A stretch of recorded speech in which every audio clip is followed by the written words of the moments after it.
Of Monday, December 1st. I'm Michelle Pryor, joined by Vice Chair Anthea Brady, members Bill McGonigal, Paris Bayani, Mike Betancourt, and Town Manager Steve Delaney.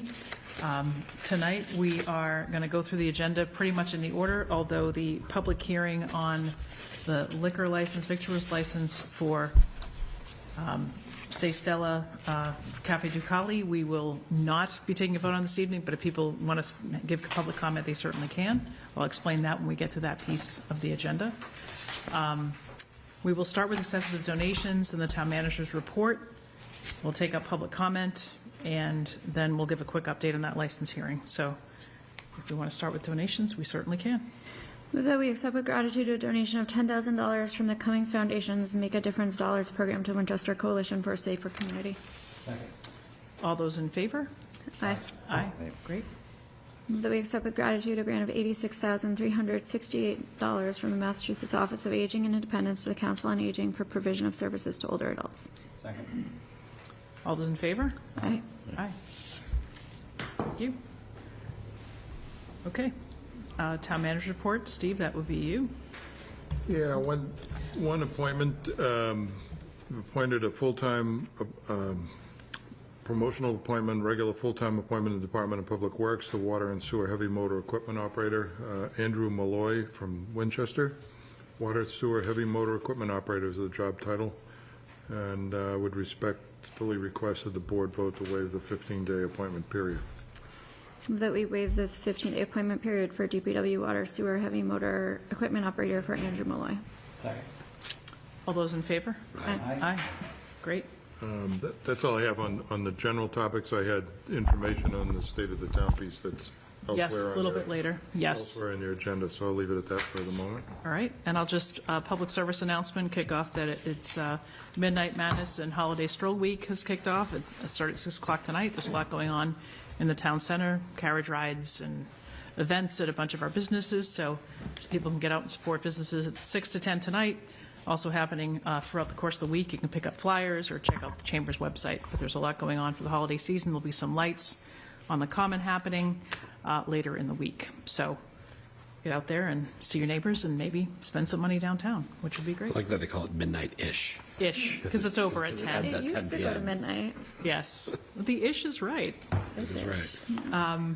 Is anybody here for public comment that wants to be recognized? Seeing none. All right, moving right along. The comptroller's report is in our packet. We have updated financial figures through October 31st. I didn't know if anybody had any questions for Stacy. I didn't have any come my way, so didn't require Stacy to be here. But if anybody does, give it a shout out and we can make sure we pass that along. But looks like certain receipts, local receipts are coming along and expenses seem to be on track from a calendar perspective.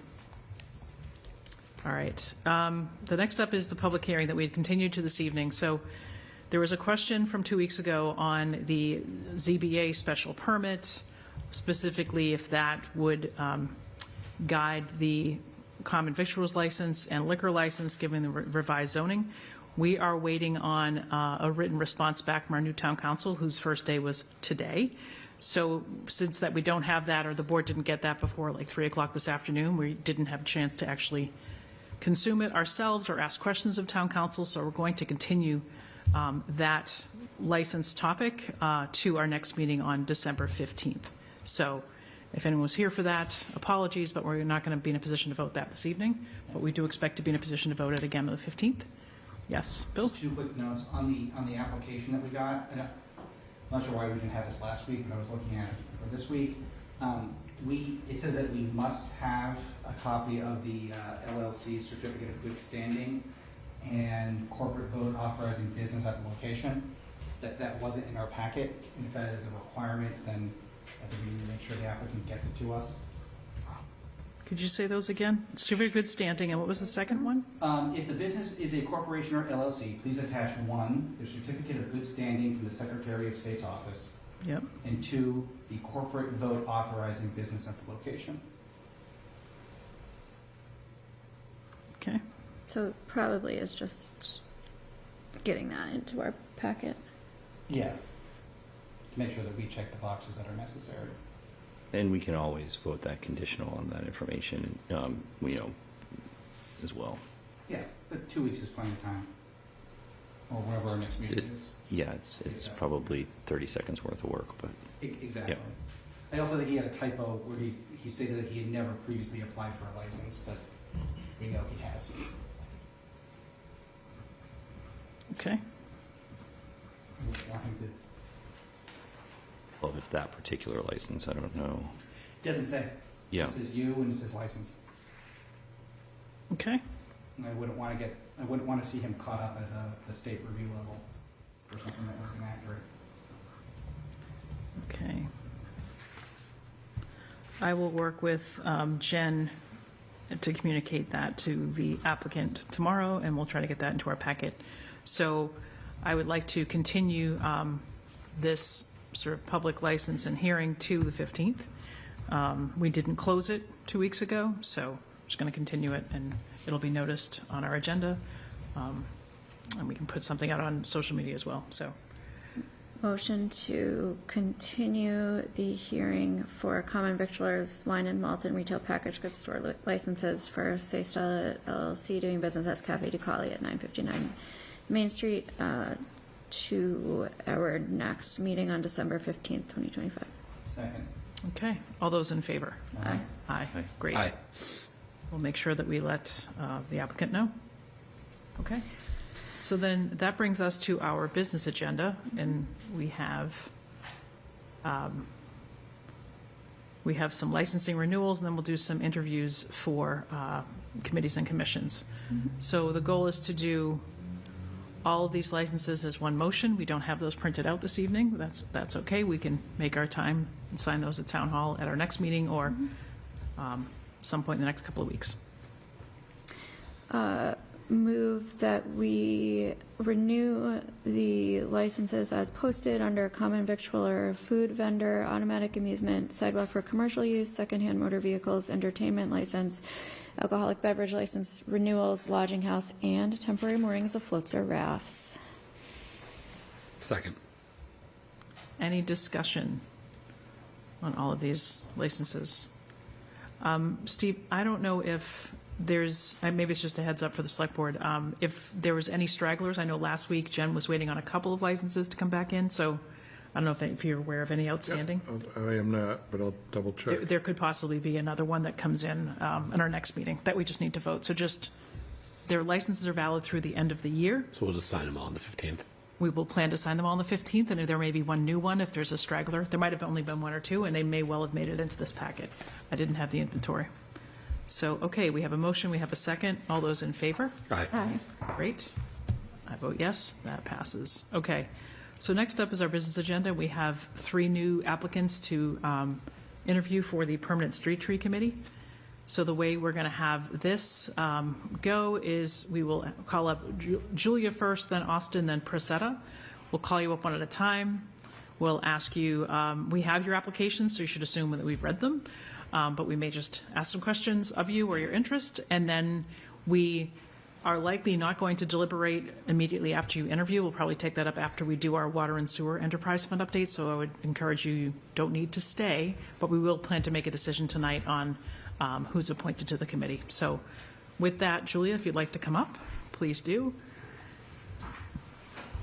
And just for the record, if you introduce yourself and where you live for the viewers at home, tell us a bit about yourself and your interest.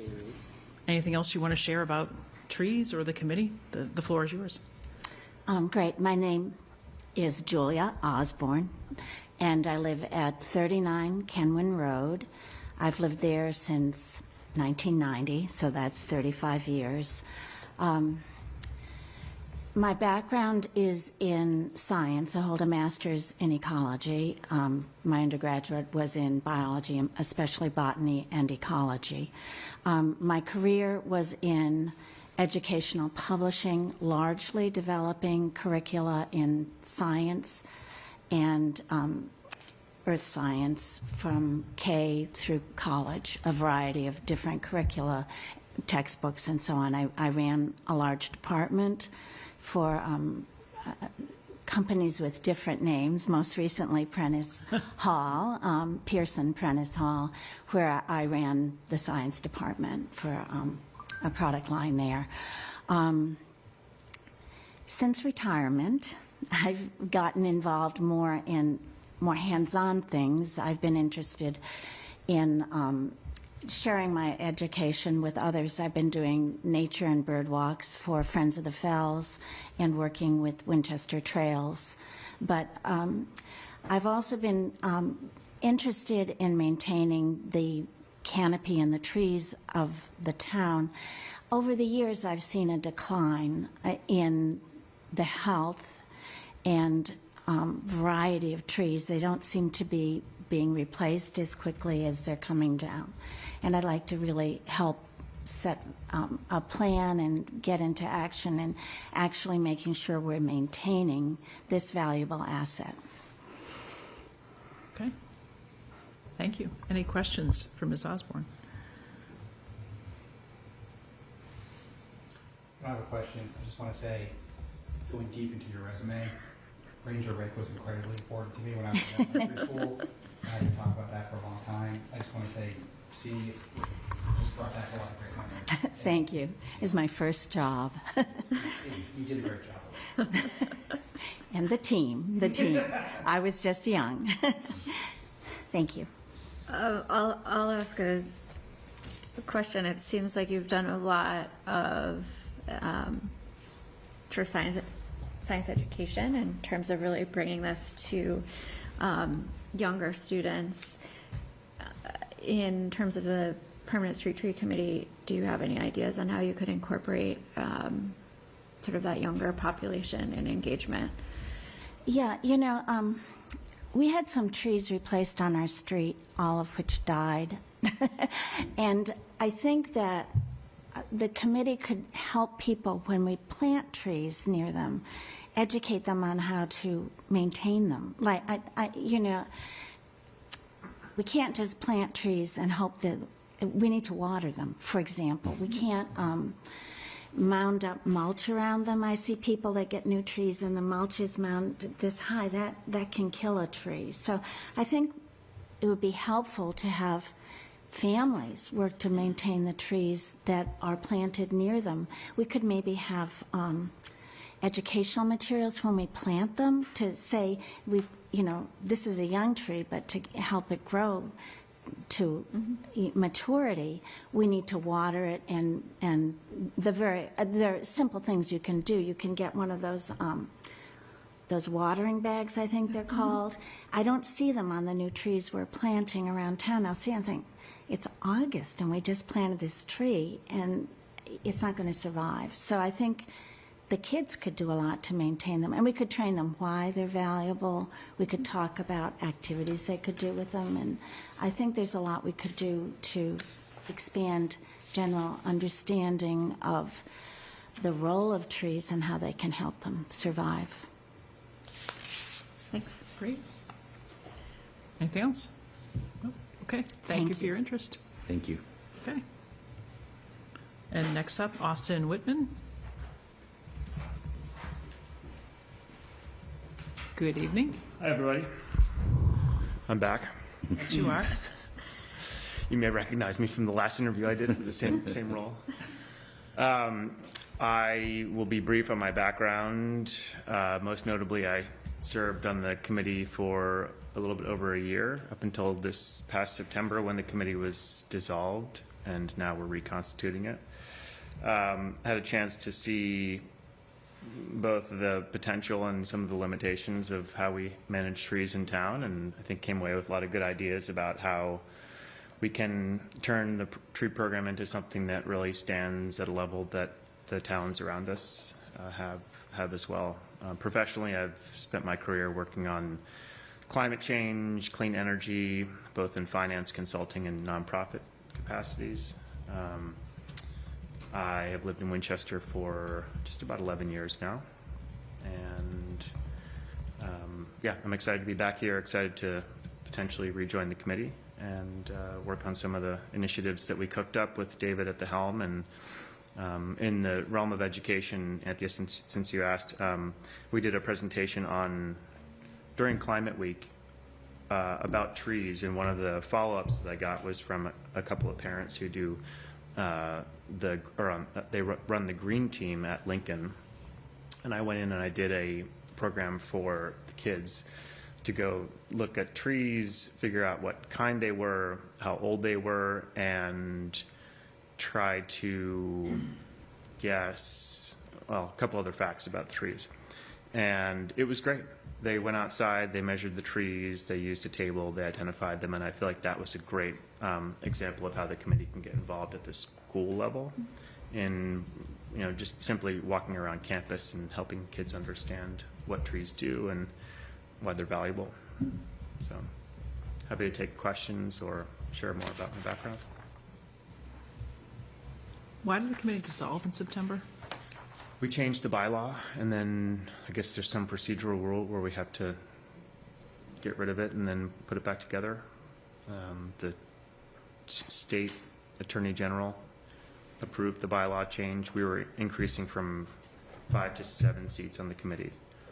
And once that approval took place, we had to dissolve and then Get reappointed. reassemble it. Yeah. Seems rational. It's rational, yeah. Okay. Fair enough then. Thank you. That was my question. Any other questions? You mentioned a couple of the surrounding towns have really professional programs. Do you mind? Yeah. I know you could probably give us a long explanation of that, but just in brief, Yeah. any examples there? Yeah, I mean, each town handles it a little bit differently from what I've researched over the last year, but generally speaking, towns have a very clearly designated individual who is responsible for tracking the trajectory of the canopy. Typically, that's a tree warden. Often they have deputy tree wardens and sometimes a second deputy. So some of the towns have 3 people that are full-time dedicated to tree maintenance. On top of that, they tend to have plans. So they have a published plan that lays out the goals and lays out a budget and lays out an approach so that people can open it up and understand how the town is approaching its tree canopy, what it's doing to maintain it. They have tend to have really strong public communications. So they have websites, they have activities and ways that they engage with residents in the town to tell them about how to take care of trees, what kinds of trees to plant, what kinds of trees not to plant. They have budgets. So they have designated and recurring budgets to the tune of sometimes $500,000 or more dollars per year. And they have often at least a network, if not always appointed, but a network of consultants who are good at urban forestry and understanding and advising on the issues that towns typically face in tree programming. Thank you. Okay. Thank you. Any additional questions for Austin? No? All right. Okay. Thank you. Thank you. Appreciate it. Appreciate your interest again. Priscilla Calabi, come on up.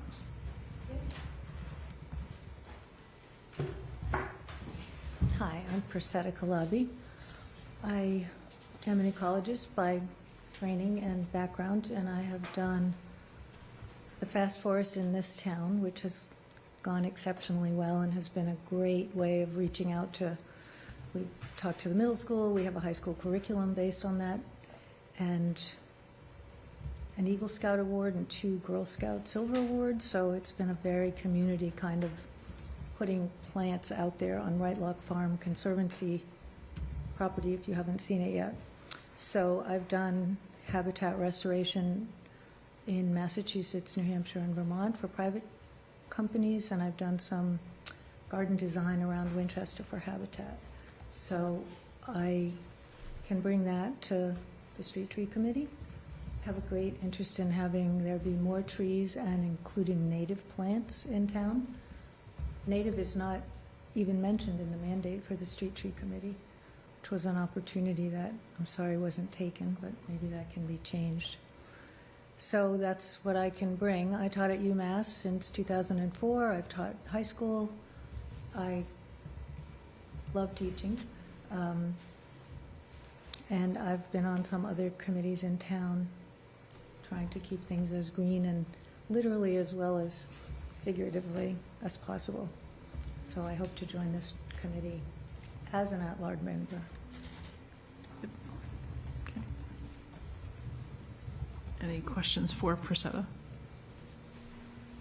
Priscilla, could you talk a little bit about the Fast Forest project? I don't know if so many people know about it, kind of like Probably not. how Good it kind question. of started and what the process is.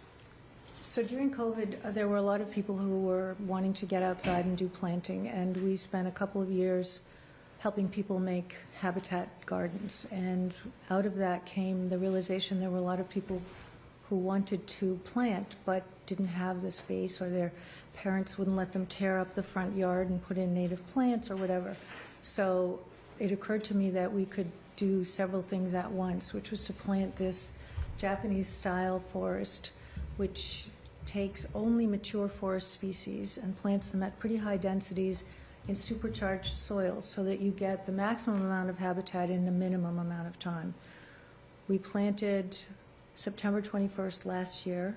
Over 200 people came. It was pouring rain. We just celebrated, so the first anniversary. Most of the plants were knee-high when we planted them. The tree species are now taller than any of us here, and the shrubs are somewhere between knee height and waist height. We had under 3% mortality, which is pretty phenomenal. It means we matched well the site to the, and that's been an issue with planting around town. We've planted some trees where they just won't survive, and that's really sad to see. There's a couple of red maples, swamp maples up on Highland at Eaton, which is a very dry area, and they're going to need huge amounts of water to survive. So part of what is important for the success of this committee is to be able to have people who know what can be planted where, and that's kind of, the Miyawaki forest is a perfect example. If you don't get it right, everyone says, well, how are you going to water it? We're not going to water it. It's a native forest. It's going to take care of itself. And if we plant things in the right place, they will also take care of themselves. They might need watering until their roots have taken hold, but the collars and the whatever shouldn't be necessary after that. So it's a low maintenance approach, very ecological, very native based, and one that works very well in general. So it would be a nice approach for this committee as well. Nice. Any other questions?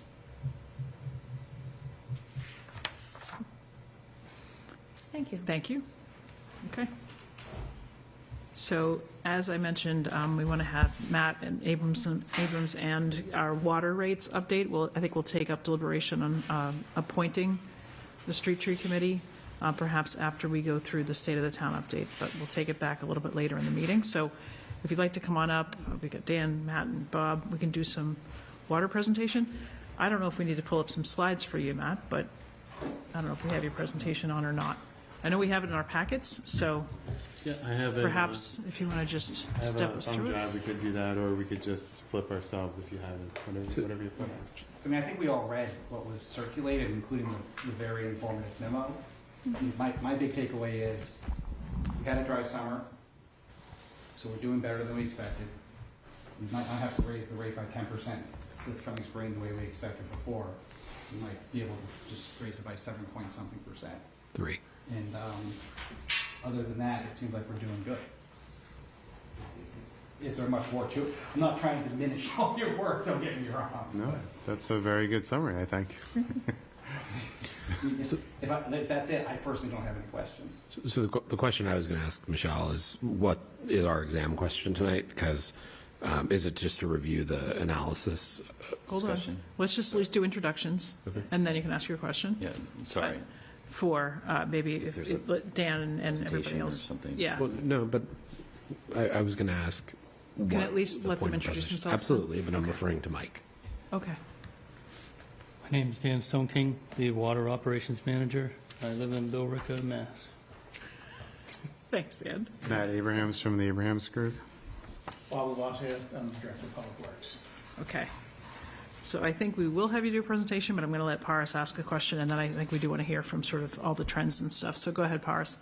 Well, my question was simply, before we get into a lengthy presentation, what the question we're asking ourselves tonight is, because this is obviously a Springtown meeting choice. My sense is, are we trying to pick the select board's recommendation for the water rate? Or are we just trying to understand the trends in the usage and the pricing? Yeah, normally the December update is trends and usage, and then we vote a rate in March before the warrant closes for the spring, and there's an update on, if the summer was dry, and that's what we're seeing, this update, was the winter any different? Does the 7.3% recommendation that we're going to hear tonight, does it still hold for the spring? And we'll vote it, we'll put it on the warrant in March, and town meeting will vote it in May. So this is the kind of the not quite mid-year check-in on how were things trending, how did last year close out, how did this current fiscal year start? That's the goal of the presentation. We're not making a decision on rate per se, we're just potentially hearing that it can go down, and then we'll get another update in March normally. Yes, that's a very good summary as well. Okay. I guess my point is, I'm a little antsy to get to the state of the town discussion, so given that you guys have given such a very detailed memo that we've all digested, I'd just like to get that next conversation a little faster. But if there's a presentation that other people want to hear. I think part of it's for residents too, and some people. Yes. You know.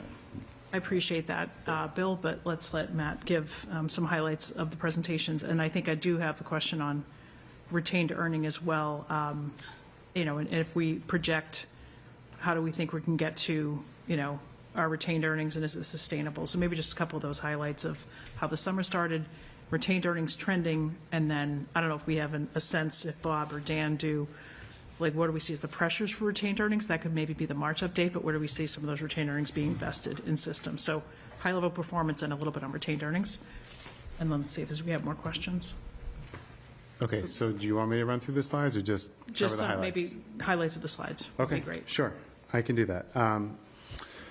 So back in the spring, this board supported a rate plan that included an 8% rate increase for FY26.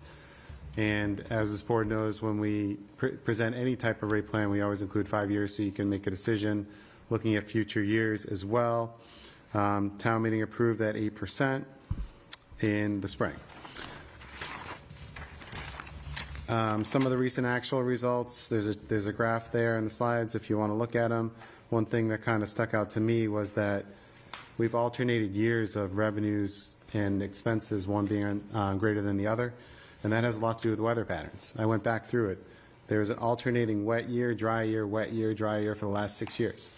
So that makes sense. Mm-hmm. And then this year that we're just coming off of, this dry season, is the second consecutive dry season that we've had in the last 7 or 8 years. Usually it's been alternating. Then we've had 2 consecutive. Retained earnings, there's a retained earnings graph from the very recent past. We include the target on there. Generally, retained earnings has stayed above the target, but very recently it dropped below until the most recent certification where it shot back up. And that has a lot to do with the fact that last summer was very dry, not this past summer, the one before. Yep. There are also some graphs on here related to the MW assessments. The reason why I included those was really because that's been a huge driver with the rates recently. You may recall that with the sewer assessment, especially on the O&M side, that has gone up significantly in the recent past because of a meter replacement, I think. Yes. Bob, maybe you can speak to that? Pilot program. Pilot program, thank you. And our impression is that we've just come off of the third of the 3 years of those increases.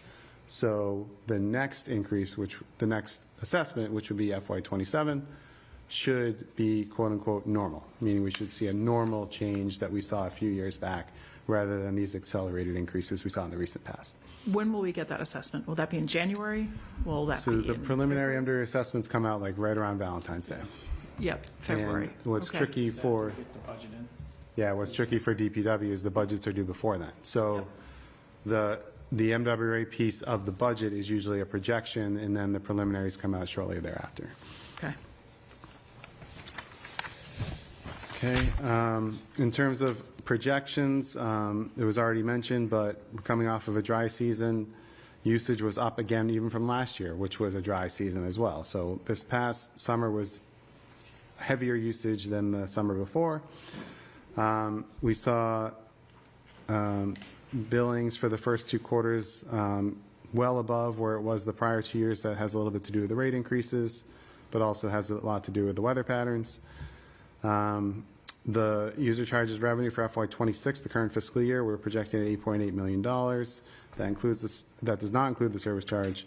We were projecting 7.6 in the rate study in the spring. Now, back in the spring, we didn't know what the weather patterns were going to be over the summer. Sure. So we included what I'll call a conservative estimate. And now we're projecting that coming in $1.2 million greater than where we were in the spring. That all leads to a projected surplus at the end of this fiscal year of about $535,000. But keep in mind, $1.2 million greater, that only leads to a $535,000 projected surplus. But we think retained earnings will be well above $1 million at the next certification, which is just above the target that we've been maintaining. Yep. So looking forward, meaning the next 4 years, we did update all of our analysis to get the latest and greatest in there. No major changes other than that additional revenue that we're seeing we think will lead to a rate plan that has lower rate increases than what you saw in the spring, because it's been good news recently. Okay. And we don't know expected MWRA surprises. I mean, we wouldn't know, right? So the assessment was a lot of catch-ups. We were getting double-digit assessments, and now we're hoping maybe we're back in the 5 or 6% range. But do you know anything they're cooking up? You know, it was a meter replacement. It was something else. Do we know? On the sewer, it's a 3-year average, so we're getting by our third year, so now the average It should be average. should be average. Yep. So we wouldn't expect those increases anymore. Okay. So those should flatten out, the big increases. Okay. I mean, our assessments will go up a little bit on water, just because we've used a lot more water. Yep. So that will go up a little bit. Other than that, But that's already in this analysis Right. as well. Although Okay. we don't know where the sewer one technically will end up. That's a harder calculation. Okay. And like Bob said, it's based on a 3-year average, and you have had higher usage recently. So it might be a little bit higher than the quote-unquote normal for Right. that reason, but yeah. Okay. I guess I'll stick, and then maybe Dan or Bob, on the retained earnings, sort of, capital Q planned investments. So, if you're hitting that 10% target and then, town meeting votes, a bunch of capital projects, $300,000 retained earnings from water and sewer, X 100,000 from water and sewer. What do you see sort of in the spring potentially, or the fall, but during the next calendar year, what do you see as some potential retained earnings projects?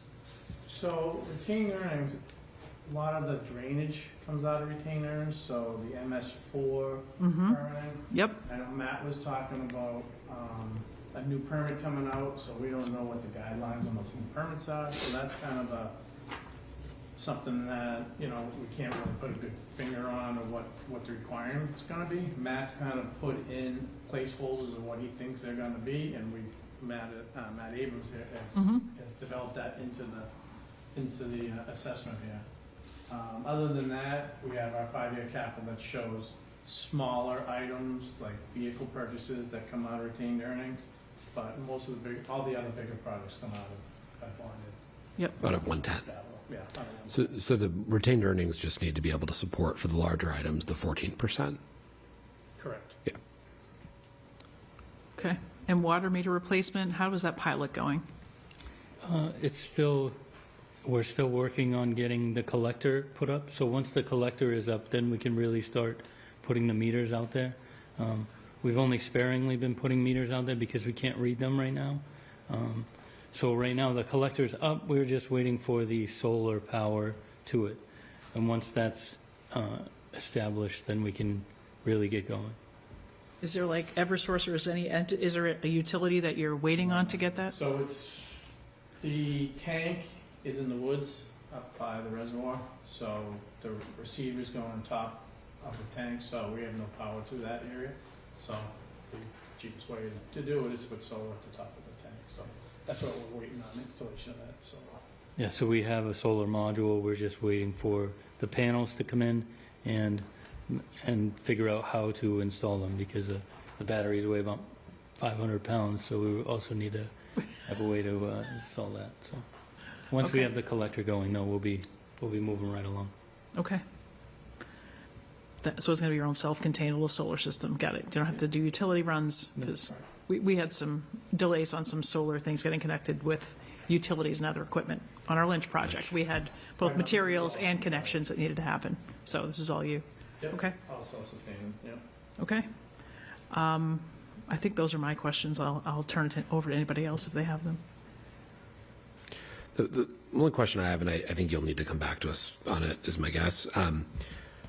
The parameter of the Chapter 110 program allows for drainage. We've historically done a lot of our flood mitigation work outside of that, right, through standalone exclusions. Is there a reason we couldn't do that through 110? Because that would then influence our water and sewer rates because we would need more retained earnings for that 14%. So it might be more of a legal aspect too. You're talking about the larger projects Yeah. would be bonded. I'm just talking about the smaller, right now. Yeah, like fleet. Permit applications like around $200,000. Yeah, that I follow, yeah. That's what we take out of the retained earnings, and the policy has been anything under $250,000 We bond. come out of retained earnings, rather than being bonded. Under 250, yes, yeah. So the question I have is, you have a project like the Everett Avenue culvert, right?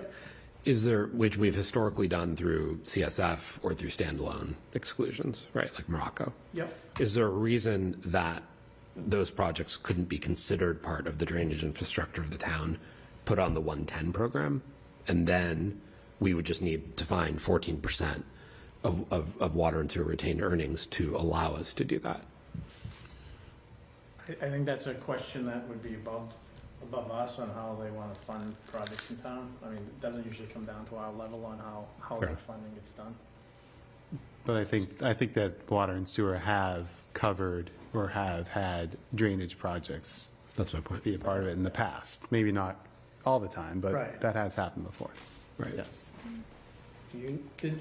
Does the Morocco cover anything? Does any of that come out of? No, Well, because it's a it was standalone debt- exclusion. I think it's just a matter of working together on what's gonna fund it. If the debt exclusion might actually get approved, they would go that route, but a chapter 110 is like an embedded debt exclusion anyway. That's my point. Other than the 14% Paris is talking about. So you don't have to go to voters every time. That's my point, is like, we have Everett Ave culvert on the CSF. Is there a reason, maybe this is a council comptroller question, that we couldn't put that on the 110 exclusion? Because to your point, it's embedded in state law that town meeting accepted, and then, or select board even, I think, accepted, right? And then all we need is to find the 14%, and then we actually want to retain more earnings. That's my question. Yeah. We'd have to just run the specifics of the project by, I think it's legal that developed the drainage component of the water and sewer chapter 110 inclusion. The definition of drainage. Yeah. Okay. It could allow us to get a bunch of our, like Everett Avenue culvert, et cetera, done without impacting our capital stabilization fund. Yep.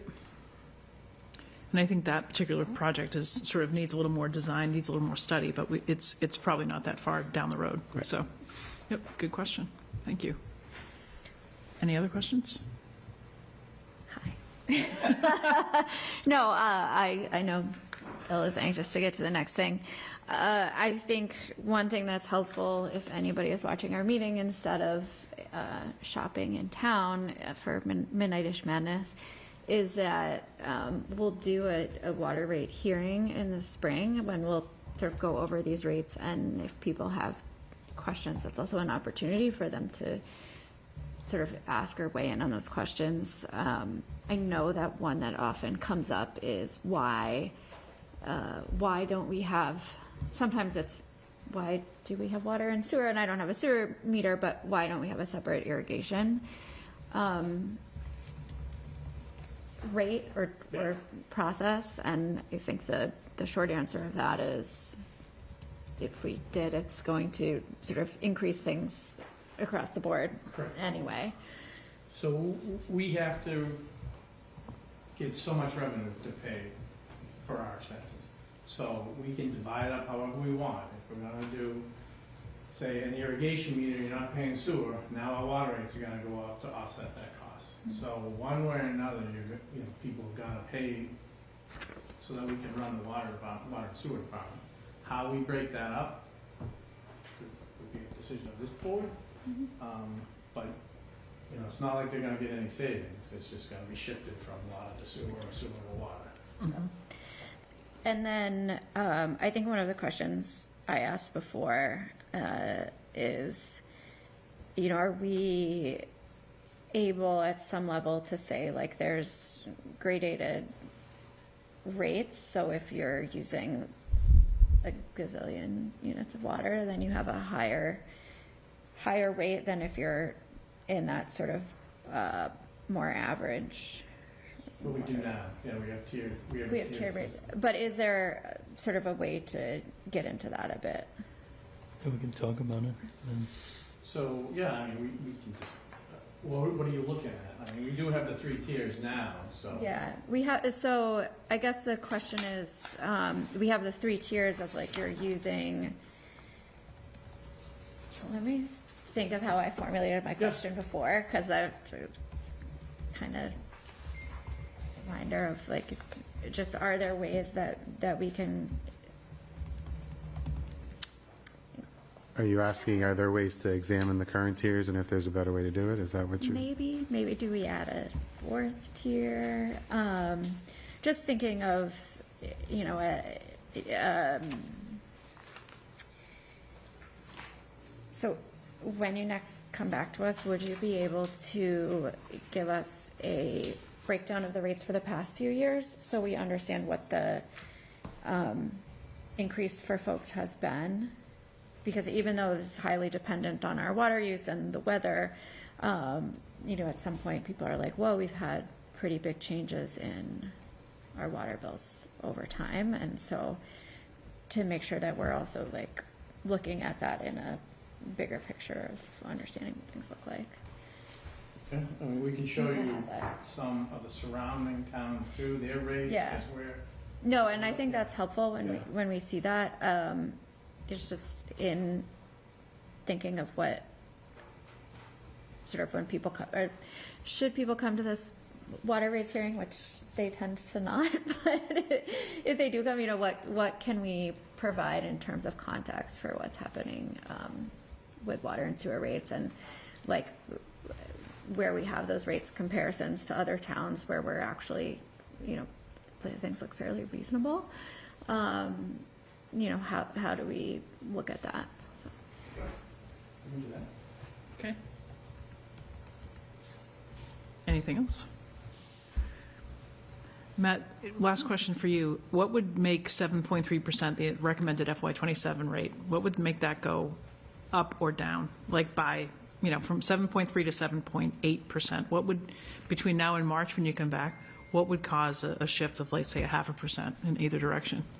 Would that be MWRA giving us a number that we think is different? Would it be winter usage somehow just dropping out, you know, the bottom dropping out? I'm just So right now, that 7.3% that you mentioned, we have that for, I believe, each of the years, FY27 to FY30. Yes. FY27 at this point is not based on an FY27 budget, meaning the numbers that I have in my analysis are not based on a budget. They're based on a projected budget. So once we get the actual budget, the numbers may shift a little bit. And by the time we come back before you in the spring, we will know the preliminary assessments for the MWRA. So we'll be able to include that. So yes, if they differ from the projections that we currently have in there, that could sway it either direction. We do have the latest capital plan information in here. We will discuss it just to make sure that nothing's changed between now and springtime in terms of planning for capital planning. And then also, we will have that discussion on some of those drainage items too, because currently there isn't anything in here other than just the MS4 permit. But if those things do need to be added, then that could shift things slightly. But again, as already mentioned, if it's bonded, that's only 13.55% on the rates. Yep. Okay. But yes, we will have updated numbers for you in the spring, and we'll see where it goes. Excellent. Thank you. All right. Thanks for being here. Thank you very much. Thank you so much. Appreciate it. Look forward to seeing you back in March. All right, thank you. Maybe your news gets better. Who knows? Maybe, yeah. If it gets worse, don't come back, though. I don't think we have that choice. All right. So next up is some state of the town override discussion. Paris, I know we're going to go through municipal needs this evening. Yeah. You have something else. Did it get printed or? It's The just schedule it's got- just yes, the the schedule. It's a schedule. very modest change. Do we, can we pull up something here? I guess we need this. If you know how, I'm going to let you try. Best shot. Yes. We're down our team today. You want to take it over there? Or? I will. Right, it's good. I think it's going to cause the phone to go off. Right? Yep, that always happens. I can handle that part. Call me. If you want to. Yeah. Oh, it already did. Look at that. Concerning. Welcome to Duo. You're all If set. you were not expecting this call, please hang up. Otherwise, press any key on your phone to log in. Thank you. Goodbye. Sure did. DIY one tonight. Would need your help, Stacy. Stacy, do you want to join us? Come on up. If you want me to see it. Come on up. We have questions we can ask you. I think, Bill, I'm going to have to come sit next to you to see the screen. I would be honored. Do you want to, Oh, I got it. I can bend it a little. Yep. takes a village for the select board computer. We're done with our team. All right. Sit next to you, Stacy. There you go. So do you want to start with municipal? Does that make sense? Yes. As opposed to schedule? I don't know. Yeah, either way, whatever he prefers. Well, I get this up. We can start with the schedule, I guess. So,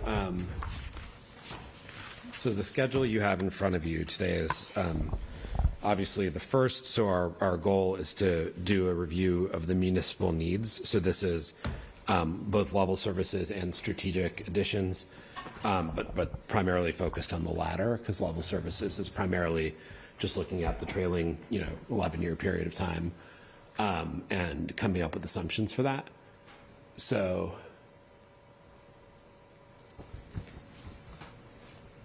yeah, our technology is not doing well right now. Okay. So that's what we're talking about tonight, and I'll just tick through the rest of this quickly. What we have to really get done in the next month, we have a State of the Town meeting on Friday to go over the school's actual asks, right? So they had a very extensive presentation on Friday before things, the 2 Fridays ago, where they went through their view of where the district is. What they need to go through with us is level services and then the strategic additions that they're looking for. And obviously the level services has been hard to pin because of their contract negotiations, which are ongoing, but we've put 4% in our model, and we've obviously given them a letter that says 3.75 to 4, so we can pick whatever in that range we want to do, but that's what we need to agree on with them, really. And then State of the Town meeting on the 12th, if we need it, we can go through sort of a draft of any kind of report that we want to issue. And what I would hope to have to this group is a copy of a draft report on the 15th. So that's our next meeting. So that'll obviously take a lot of stitching together work that's been done. And then we have that meeting to really finalize any municipal and school needs for the model. And then on the first, meeting of 2026, January 5th, we have to start to align on actual numbers and options, as well as do things like call a special town meeting if we want one, and then review a final draft of that report that I would like to have a draft of by mid this month. Okay, so that's like the month ahead. Any comments, different views on how we want to do things? One question I have is more State of the Town, which is probably on the 12th. So if it's final drafts or rough summaries, I think we can, and this is not so much for this table, but I think for Friday to socialize is, let's get kind of the temperature on the participants of the State of the Town on the overall process. Yep. Where are people landing? What do people think? So That's you want it on the 12th. I think so. Yeah. And we could ask folks to be thinking about that on the 5th. Because we're still sort of digesting information, but are there things we didn't kick the tires on? Are there questions they still have? Are there things they want us to sort of look into? Or, hey, this has been, it's answered the questions I have. I just think it'd be useful to get, to gauge their sentiment on where we are and what that feels like in terms of, it's about where I thought we'd be or that kind of thing. So that's just for Friday. One thing before we dive into the main topic here, which is going to the municipal review, that we're going to need, that I'm going to need the board's view on, because it's not, so the model assumptions are all departmental level, what percentage we would grow, and then the needs that we would add by department. And that's what we're going through today for everything but the public schools. The major assumption we don't have in this model, because I need this board's read on it, because it's not a financial assumption, it's a policy assumption, is what is the duration of this plan? So if it's just an extremist, 2 years, it's very different than if this plan is supposed to last 10 years, right? So to get this group good numbers, we need to debate, we need to talk about what we're doing tonight in terms of municipal needs and ads. We need the schools to do the same. And the other major variable is how long we want this plan to last. And so I don't need that tonight. We probably need that assumption to at least have this group weigh in with some reasonably narrow range next meeting. So I just want to flag that to everyone, because otherwise I can't show up on the 5th with output for everyone to see. So what kinds of parameters should people be considering to set that range? Like, what are the inputs on that? You could say I don't think they're 2 years, but maybe if it goes to 3, that makes sense, and there's a way. If it's 10, like, what should be some? I think that's where it's less in the realm of financial analysis and more in the realm of policy priorities, right? Which is, how long do we think it's appropriate for a plan to last in terms of going back to voters? There's towns that do programmatic plans, like Arlington's probably the clearest example. They plan for 4. There have been towns that do an override every year. And I don't think anybody's talking about that idea of saying, every year we'll just get basically voter approval of our budget. Other towns try to go, Belmont was 3 to 4 years. Last override, they said 3 to 4. It's obviously lasted twice that length. There was also a pandemic in the middle. It really is a policy choice of how long this board thinks this plan should last. Understanding we also likely will have something for Morocco in, I don't know, 2 years? I don't know, I'm pointing 3 to 4 years? Yeah, I could be would think, something. right? Yeah. Could be, some thought that it could be sooner. Could be sooner, yeah. But we'll know that in the spring. I can put together some thoughts of what other towns do or other ways to look at that question, but it is at its core not a Excel question. It's a policy judgment. Yep. Yeah. I mean, one thing I'll throw out there too is, don't our contracts come on 3-year cycles? They do. So I think having this override question simultaneous with our contract negotiations has been a little much to juggle. Yeah. So maybe breaking that cycle could be part of the discussion. Yeah. I do like the Arlington model, though. Everything about that just seems like very well planned. Yep. So when we get there, the other thing in the Arlington model is there are agreed upon sort of boundaries and parameters that between the FinCom, the Select Board, and schools, there's certain sort of growth parameters everyone agrees to as well. And that's a decision we should decide if we're just going to pick a number. Bill, if you break the contract cycle at a 2-year or 5-year increment, right? That's how you'd break your 3-year contract cycle, potentially, right?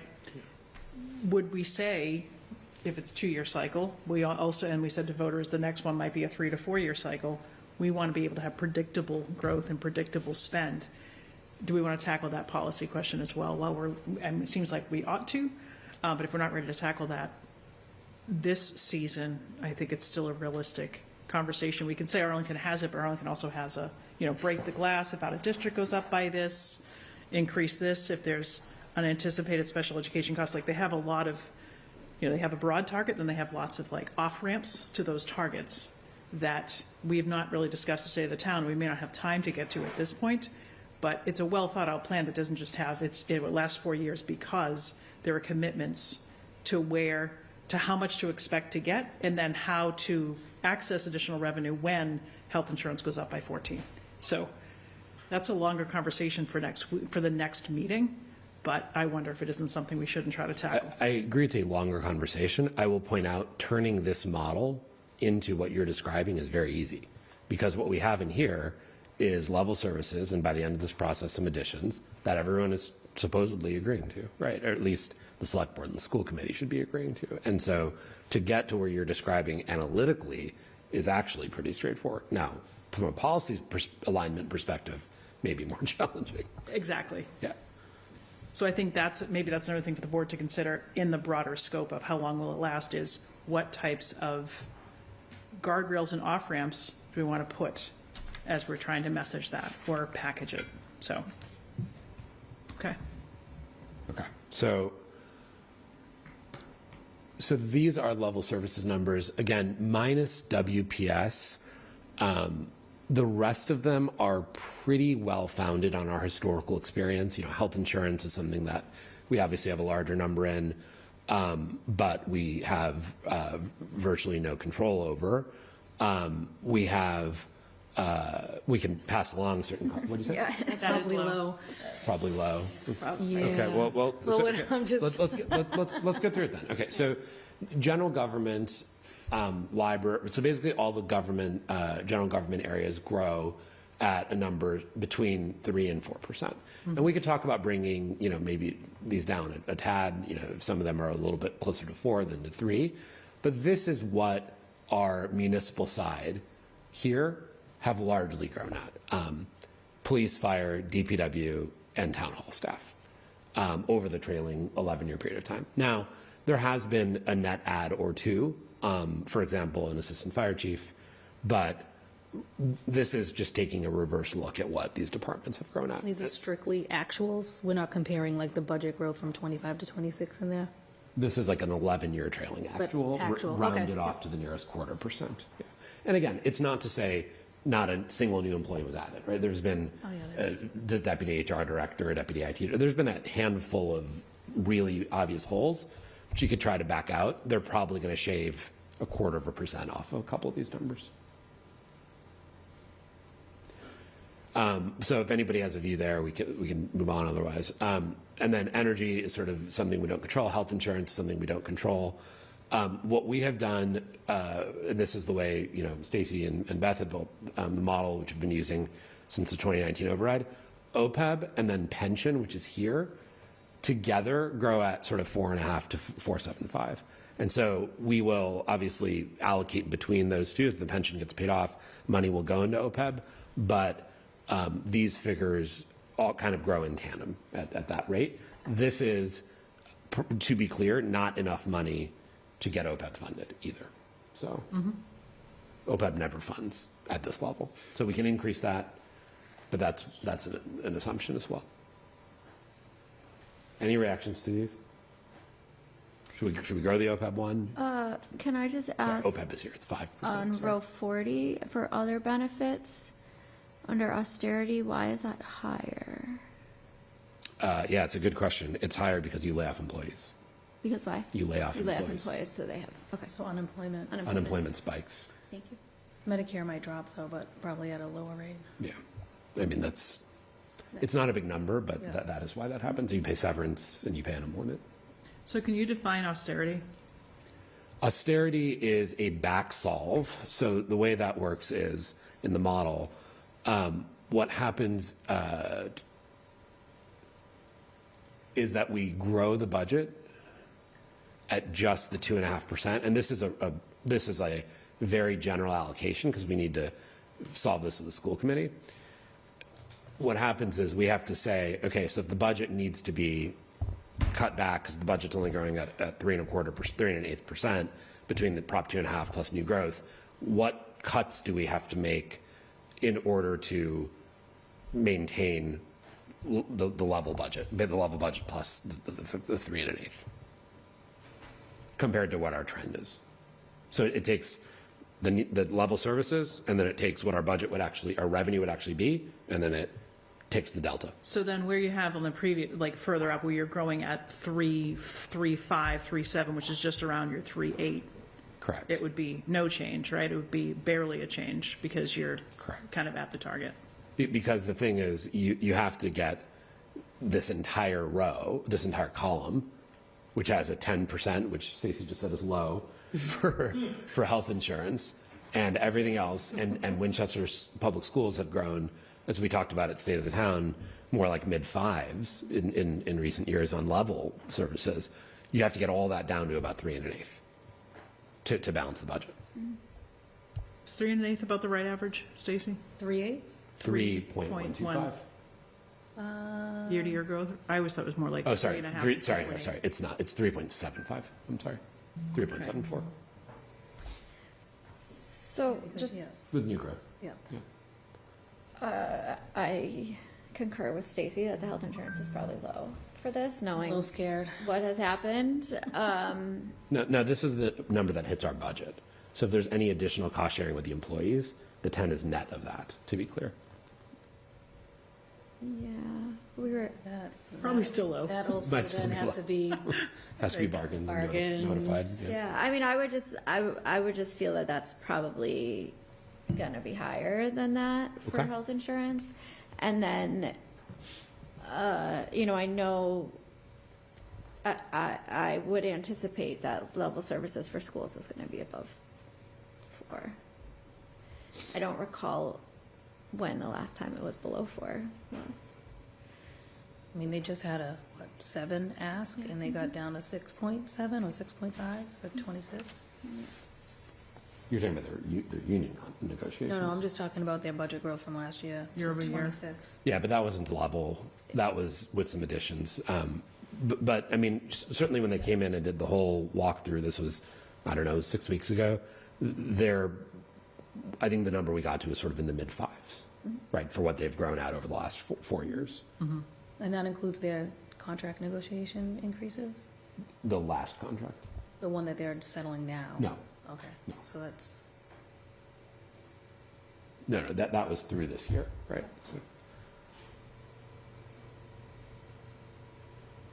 So And I Anthea, would- do you have a? I would put money on that being higher, Well, so I guess what I need from the board at this stage is where we have views on these numbers. Like I did these numbers based on historicals, trying to trend analyze. If, Anthea, you want 10 to be 14, we can make it 14. We just need to agree. okay, that we can nail down a little bit tighter. We're having a health insurance meeting, I think, within the next Okay. couple All weeks. right, we'll punt that one to Steve. Oh, it's tomorrow, yeah. Well, I don't, yeah. Okay. yeah, I think let's look to Stacy on health insurance, and then I would feel that we should probably move WPS up, like, This is level, to be clear. So they'll also have ads on top of the level. yeah. I still think their level is, But so that 4% is based on their trends of growth? No, Oh, yeah. that 4% is based on. It's a plug. It's a plug, but it's you can call it a plug. You could also kind of call it a agreement. The way that, to your point, Arlington Yeah. has it's A wish? It's an agreement that has not been agreed to. But One-sided agreement. yeah, it's one-sided agreement. It's one-sided handshake. So the select board did say to the school committee that in our state of the town modeling, we would use an assumption between 3.75 and 4 for level services. Now, there could be Yeah, so- additions we discuss about that. So- I mean, if that's what we voted and 4 of us did, I'm not sure why we would just, in December, back off of that until we know more from schools. I mean, that is the position we took as a board. So either the letter and the guidance had meaning and it had intention, or it didn't, in But which I case, thought- why did we write it? I thought that was purely in terms of contract growth. Contract growth and level services are virtually identical. Okay. Because they classify, for example, growth in special education services because of enrollment or other out-of-district placements, and then certainly all the additions for literacy or math or for MTSS, that's all outside of that figure. Yes. Okay. Yep. Okay. So then I think the other question I would have is, do we want to look at OPEB, and maybe that's part of collective bargaining? If there's changes, do we need to have a session on that as a select board? So I could probably, and that's an executive I'm session. not saying I would move that number, I just don't know if there's conversations between where health insurance might be and if there's collective bargaining, if we should add that to a future. yeah, the pension itself bumped a little bit into FY '27. I don't think it's 4.5, I think it's closer to 5, but it's 0.5%.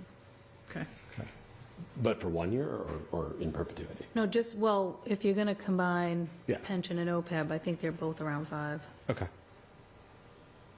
Can you just Yeah. verify that? Sorry, let me.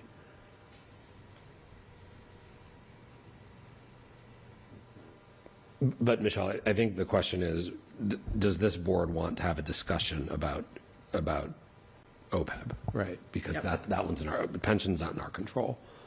Yep. I would suggest we do. It is one of the workstream 4 items, and it's obviously something this board does have real control over. And our consultant, Ken, as well as our actuary, which is Odyssey, right? Yeah. Odyssey did give us some really good math on Yeah. it, which So I think, we can and we always shared that with the board, but I think it'd be useful to share it again. I think it's been months, I think, before the board, no? I think it was just me and you. Okay. Be useful to see, I think, Okay. where we are. Relative to some peer communities, that's right, it was done at State of the Town with some peer community research, so we can put that on, and folks can see. That's the benefit level, and then you can see what it does to our liabilities. And by 2050, the liability differentials can be enormous based on different paths that we choose. Okay. So I wouldn't touch that now, but let's think about that. Strategic maintenance, that's 2%, I guess. I mean, I wouldn't. Strategic maintenance it's $200,000. It's tiny. Yeah. Okay. And then these are just state programs. Yes. WinCam subsidy only matters if we add it in the first place, by the way, which is something we have to discuss in a moment. Okay. All right. So then what we get to is all of the departmental asks. And let's be clear, no one, asked for anything crazy on the municipal side. So these are things that, Beth had put together, just from a process standpoint. Beth had put together a template that departments filled out. There were a number of conversations, particularly when a department has an elective board, like library or health or planning, that those executives, those town hall department heads had with their boards. Some of that came to the state of the town table. Some of that came back sort of via these surveys. It's come in from a variety of different places, candidly. We then put it all in the spreadsheet. We had a bunch of questions about it, and then Steve has gone and talked to the department heads and gotten some additional information for this board to discuss, and that's this document that's in your memo, that's in your packet. Yep. So what would be, I think, important for us to do as a select board is to just walk through them and say, what do we want to include? So the way the model works, I think everyone's familiar with this, is we have level services for each year. It's like column E, column H, et cetera. And we're calling it needs. We can call that strategic additions. And that's if we want to add some level of additional investment in our departments, and WPS will do the same thing. And they've already done that. So what we need to agree on as a board is what additional funding do we want to potentially include here? And then the way this works is the left-hand side is stuff that's a little bit more of an ask, and then the right-hand side is a little more of a nice to have or preferred. Mm-hmm. But candidly, the sides are somewhat mixed, so I think it's really for this board to decide. So we can just walk through if that's good. Assessor didn't really ask for anything.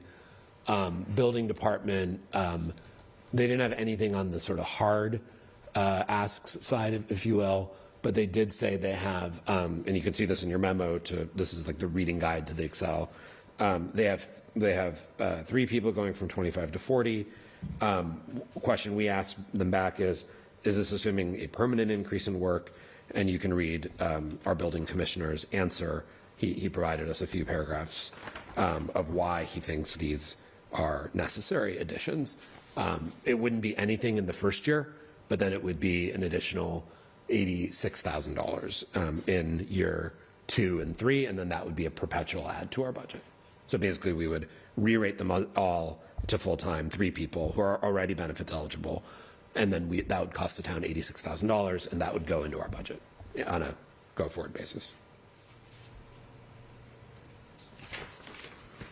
So as we go, we should go through as tonight, but I think maybe it's for the next meeting or for a future meeting, but soon. One piece of this conversation as well is local receipts and revenue, right? So there's a list of permit fees and things that I've met with building commissioner about, that we talked with Steve about, that there's, we did transfer station increases, there's increases on parking, building permits, health department, there's a variety. We did some things on mattresses transfer station. There's a variety of fees and fines that probably generate, that could potentially offset part of that $86,000. So I'm not sure where that fits in our modeling, but, I'm not saying that, so $86,000 to go from, put people to FTEs may have an operational offset from additional permit revenue. So at some point, probably it's our new town manager, looking at FY27, how many of these, some of the fees that we haven't updated in 30 years, we need to sort of work with the town manager and the town manager's office to get those on a path to making some market adjustments. And it's maybe 25% of all of the fees that are out there, but some of them truly haven't been touched. So let's just go through this exercise of these This are is on the ads, expense side. and then the way to pay for them. Some of them might be offset with some additional revenue on the Some local contra receipt revenue. I side. agree with that. Yep. But it's not that there's millions and millions of dollars in local receipts, but there might be hundreds of thousands anyway. Yep. So he says, while major projects such as Converse and Swanton will affect the workload, the primary driver is the overall increase in activity across a wide range of town projects. Construction is more complicated. The energy code adopted by the town meeting has contributed significantly to the workload. We have more compliance demands, et cetera. We need to provide our residents an improved level of service. That's what he says. Yep. So this is where, again, I didn't want to add and not add stuff to the model based on my own judgment. I wanted the group to decide. So do we want to keep that in? That's the question for the group. Keep those ads in FY28, FY29 for purposes of sort of sizing our operational budget. I'm in favor of putting that in. Great. All right. So we'll move that there. All right. Comptrollers. If only we could talk to our comptroller about these additions. Does everybody agree with me, by the way? Yes. Sold. Yes. Okay. I'm good with that. Okay. And again, town meeting has to appropriate this. It's just putting it in for the purpose of planning. Yeah. Because if we don't plan for it, town meeting is not going to have the option, candidly, of being able to fund it, right? Yeah. So Control's asking for a lot here. comptroller's asking for huge sums of money. I propose we accept our very frugal comptroller's additions as written. We've been trying to do some decentralization for years, and now that we have like a full staff, knock on wood, it's been permanent for a couple of years. Yeah. Agreed. Never Okay. small dollars. Memo says small dollars. All right. Conservation, this says move them to engineering. They're just sitting here. They can go wherever because ultimately this all adds up to the same bottom line. So the question is whether we move these to engineering or leave them where they are is a management decision.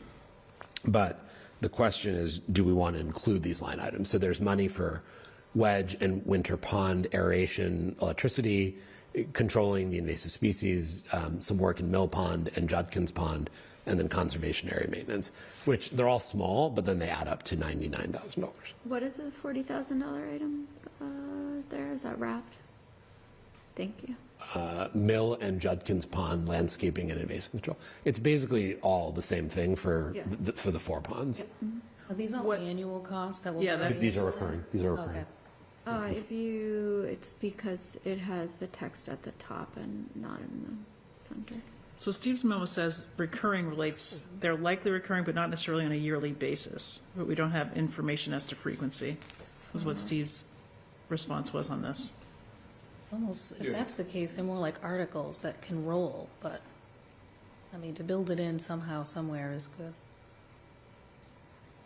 Or every other year? I don't know. I wonder if we should, yep, It would probably depend on each one of them. okay. Yeah. But the question is, do we keep this in our model or not? Well, if we think we're going to spend $18,000 on invasive plants, and we think we'll do it 2 out of 3 years, but I agree, Bill, we can keep it in, but if we don't include it every year because the invasives don't grow back for a year and a half, then we should take one of those instances out. And I don't know if that's engineering that knows that, or if that's... These are Concom's asks. It's Concom who knows them. Who knows the answer, I think. So They are doing these, they have been doing them annually. yeah, they've been trying, and they've been doing a lot of it. Want to, yeah. Or they want to. They've been trying to, and they've been doing a fair bit of it through private fundraising. Yeah. Okay. So I'm good to keep it. I have to. All right. Council on, I'd take out a year, honestly. I'd take out the middle year and let's see how we do after a year, quite frankly. But, or split the difference. what do we want to do? Do we have staff to do this? Or is this all going to be volunteer based? I think it's all contract based. Yeah.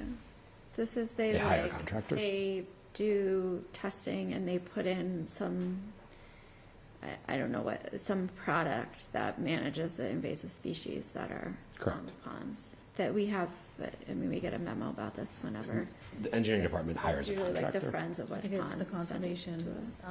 director, Elaine Reland. She I think gives the guidance and then engineering I think actually executes the work, but Oh. maybe not. Maybe I don't know. Yeah, one of the two. Yeah, for sure. Mike, do you have an opinion on this one? Don't. Okay. All right. So where are we on that? Are the three people that want to keep it in? Okay.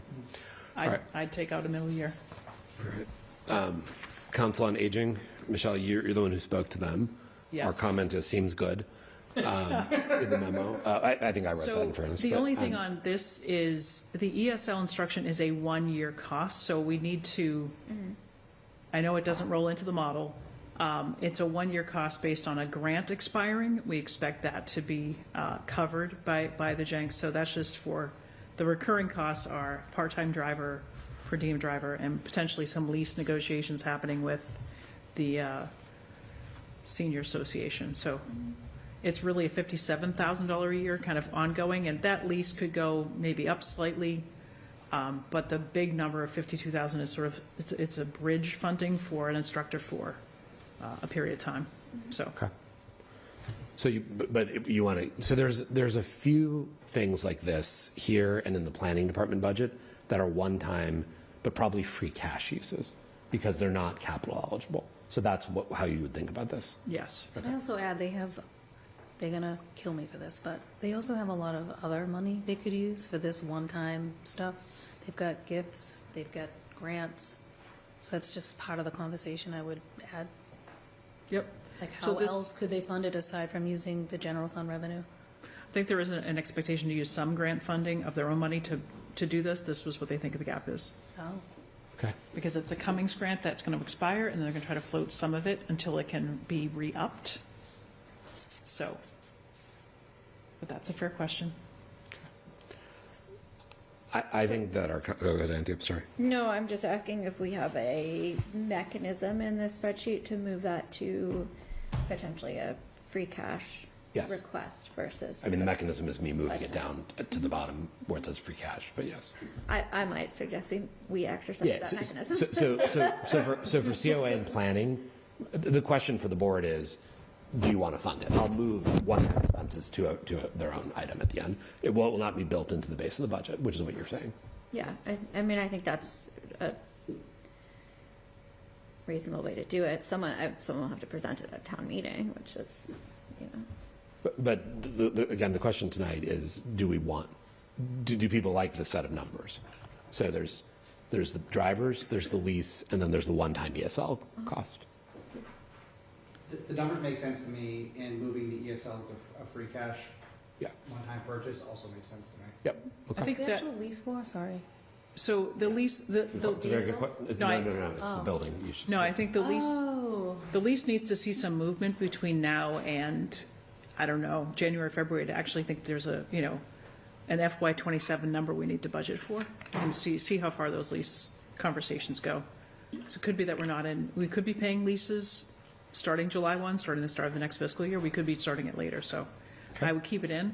But it's just really sort of supporting the space and maintaining it. We had a lease that expired. it was $1 a month, wasn't it? Yep, and there's some, we have staff there. We'd like to have them have, some dedicated space and home, so.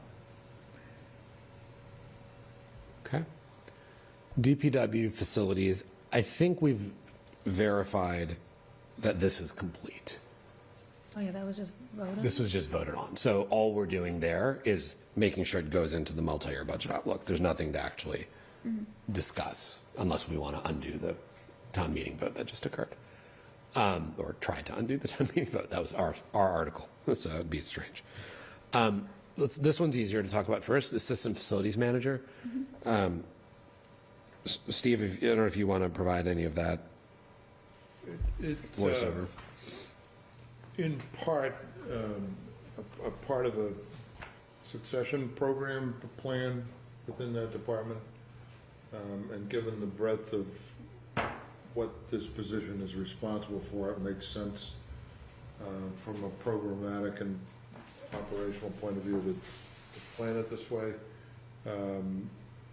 In the eventual plan, whether or not that position stays or becomes the head of the facilities maintenance and reduced back to one position remains to be determined, but this is with the motivation that where this comes from as part of the succession planning effort. Did you get a sense of if that assistant facilities manager is necessarily an additional new body, or could it be it's potentially a promotion, or it could be at some point a new hire that I think hired into assistant facilities manager and not in some other position? for planning purposes, I would see it as an extra body. Okay. Don't know if that would be actually what would happen, but I think the sense would be it would be an additional body. I think the question that is also important is, we have CPA, we've hired obviously the procurement director, and then there's the replacement for our special projects manager, and then there's succession for Pete. Is there a view that this is something that this board wants to make a placeholder for our future town manager? I think it's a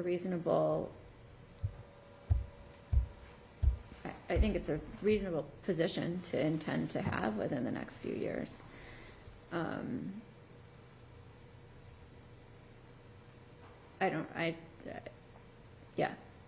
I think it makes sense. But that's definitely a bit more policy oriented around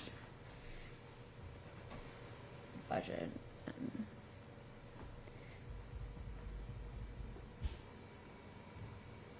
So we have the special projects manager, we have the procurement director, and we have the assistant town planner.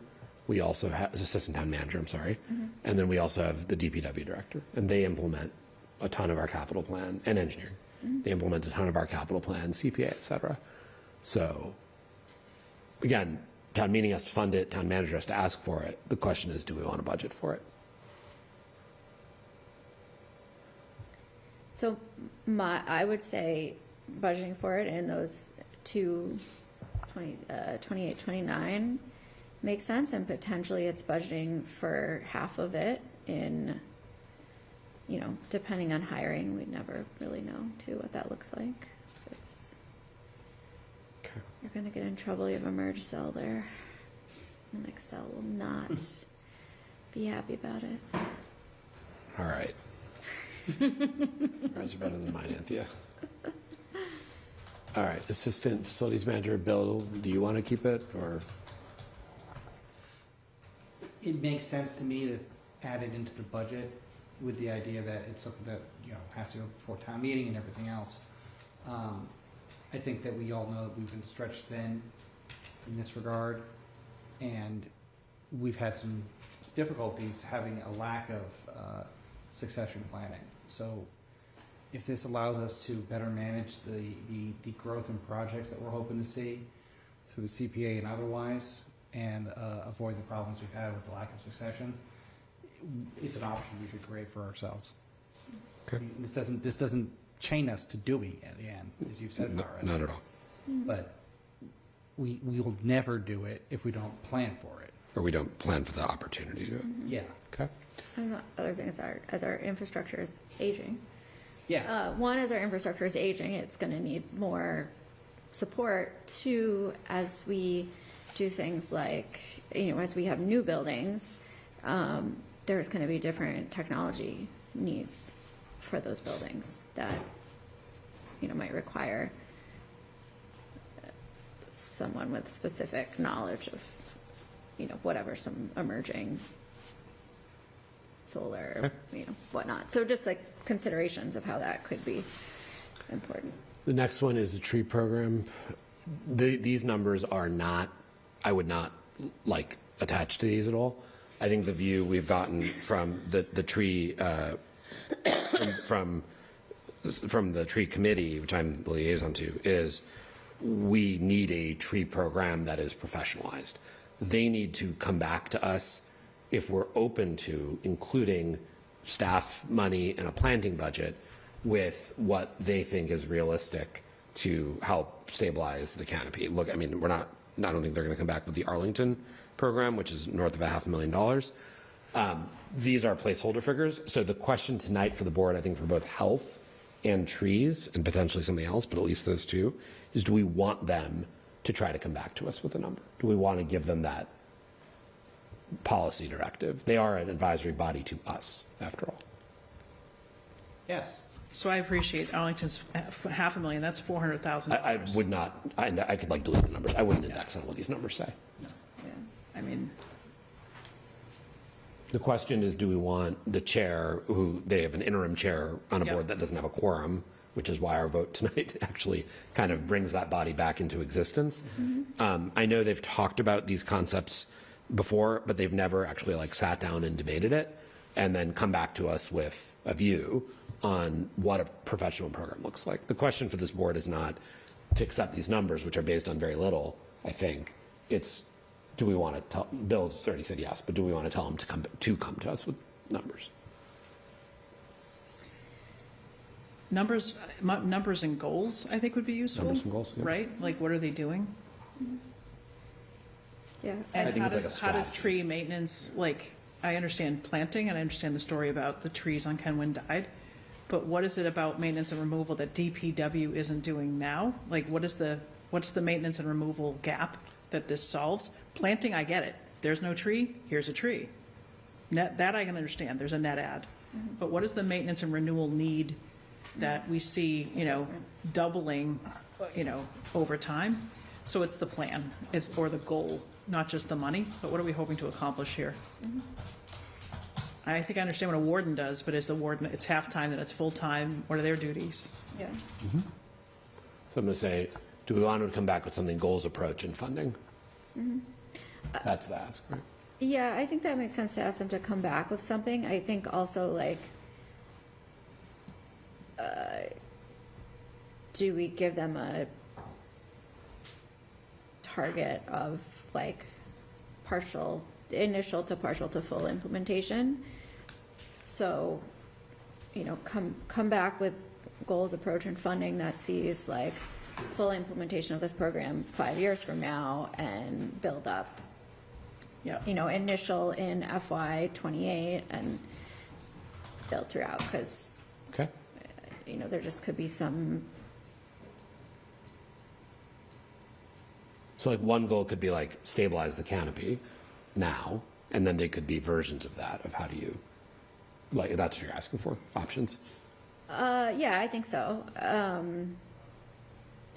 mean, it's gonna be a new program that's getting off the ground, working with the DPW on Okay. existing processes. You know, it's not gonna be 0 to 60 in Probably even 2 years. 6 months. So- Maybe not even 2 years. Goals, option, so you want a couple options, but you also want a phase-in plan? Yes. Okay. Yeah, like a realistic phase-in plan, right? Yeah. Their next meeting's on the 12th. I will try to talk to Carrie, who's their interim chair, ahead of that, and then give them like a short note to say, this is what the select board would like you to come back with. It's not going to be on the 15th, so it would probably be in January. Okay? And also, I guess with that, like, do we want to, would they need to talk to DPW on that?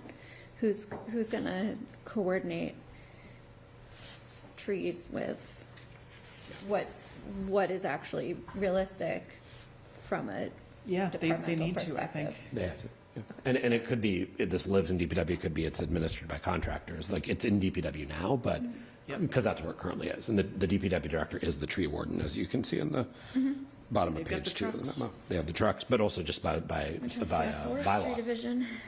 Yes, sensitive Arlington has a topic. forestry division. Forestry division's a sensitive topic. No, the tree truck. The tree truck. Yeah, that went under the bridge. Oh, God. Let's not So bring you that never back. go. Let's not bring that That was back. a All while right. ago. DPW overhaul of hydrant flushing program. So this is something that goes up and then comes down a bit. Retainer. I mean, it could be capital, initial capital expenses, engineering as a one-time. I'm just reading Steve's memo. So it sounds like they want to do $50,000 a year, and then there's a one-time expense of $300. Yep. So people want to. So if it's a one-time expense of 300 to do engineering, could we look at that in the stabilization funds, right?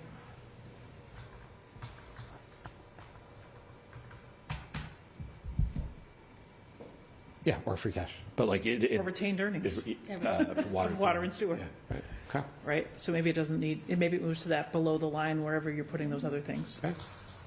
But people want to accept so that obviously has its own process, but do people want to accept the hydrant flushing? Steve actually, I think, had the best understanding of what this is around kind of the health of the water system, nutrient buildup. Scary, isn't it? It's necessary maintenance. As somebody who, last Thanksgiving, we didn't flush our mains and it came up into my basement, like, I don't think we want other residents going through that experience, so. Okay. I'll take that as a yes from Bill.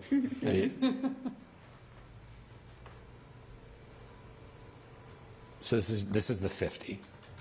yes. Yeah, Okay.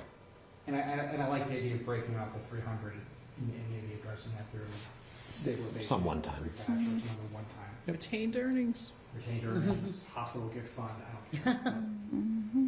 No, I don't think we're doing hydrant flushing on the hospital. I don't think that's happening. Did you just say hospital gift fund? He did. It did, yeah. All right. Engineering. Sorry, engineering, wasn't there a 7,500 increase year to year? Say, where did you see that?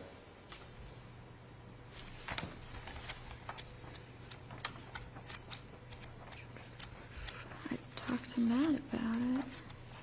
That is this. That is what you're looking at over Professional here. services.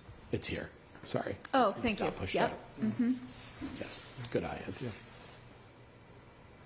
So this is, the question is, do we want to move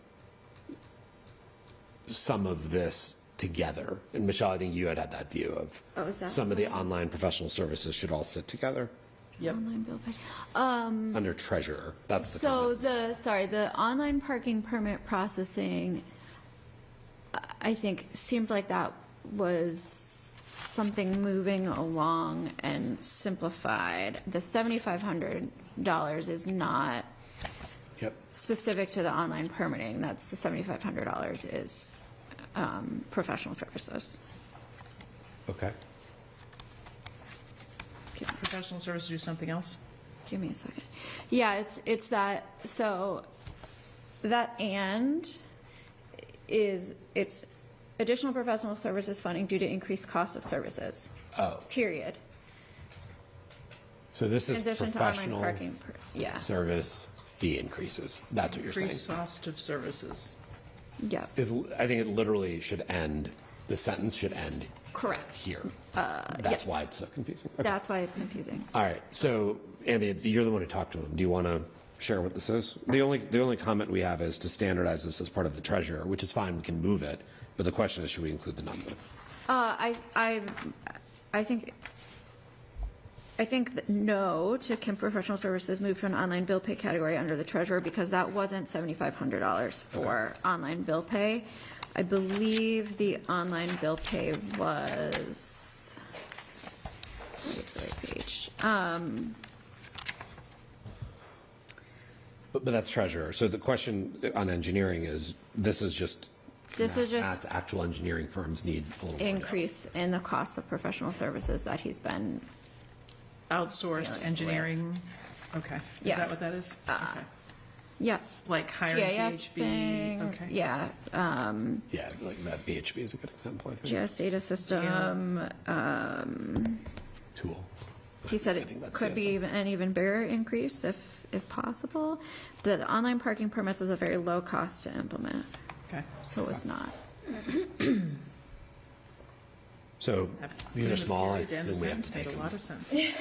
I assume we have to take them. Yeah, sorry about okay. that. Fire is no required changes. And then there's these large increases under the sort of, like to have side, if you will. Steve, it sounds like he said, I'm going to read your memo. In a conversation with the fire chief, he indicated he did not suggest the 4.5 FTE increase in personnel and is not recommending any increase in staffing. That's correct. So this is one more firefighter per shift, 4.5 additional FTEs, and then that goes into our budget. So it's probably the single largest one on the municipal side, and the chief is recommending to not include it. So just take it out? Yeah. If the chief is saying, Okay. don't include. But this is obviously one that's gotten attention, so I just want us to make sure the board has Yep. heard the chief's recommendation and has agreed to that. Yeah. That's, yeah. Good. Okay. So health, we asked Greg, so there is some write-up here, and we asked Greg Sawicki, and Jen is just back from vacation, so I think they're going to come in on the 15th, but generally questions on supplemental funding, if the town does not receive the grant, $30,000, like what's the likelihood of that? What are the services that we're trying to ramp up? And who is delivering it, the sort of part-time to full-time? So we just had some questions that I think will get answered at our next meeting, but between vacations and time off, people weren't really ready to come in tonight and take our questions in real time. So put a pin in that. Yeah, and I think I can send them the note, maybe Michelle, CCU, like, there's things on this side, there's things on this side, and we kind of need, and a lot of them interact, they actually like affect the same people. I think so, and that's kind of, I'm trying to understand Right. who's doing which Who's doing thing. what, yeah. And is the increase on the right going to deliver the stuff on the left, or is it, Right. is it curriculum, is it program you have to buy into? So We need health need a little more. to come in and tell us that, and I think that, as Michelle said, the Board of Health chair will come and talk to us about that. HR, there's nothing on the left, but there's a benefits coordinator who would get promoted, and then there's a new benefits coordinator that would be added. That is the ask. Steve, would you like to take that one? I'm sorry, what? This is number 11, HR. Yeah. I think you wrote a note here to us. I can read it if you prefer. The part-time benefits coordinator and reclassifying the coordinator to an HR director. So, And there hadn't been any request given your way yet, it seems like, Steve? No, So- there is some discussion about expanding a partial benefits position combined with the retirement office. I think that's going to change only because the retirement board hadn't met before I brought that idea up, and they might try to do a full-time position. Okay. Yep. The reclassification for an assistant HR director, in my view, is not justified. That is currently a benefits coordinator in that office, but I don't see the need to reclassify that. that's the little one. Yep. What about the bigger one in terms of adding a new person to do benefits coordinator role? If it was part-time, I would say yes.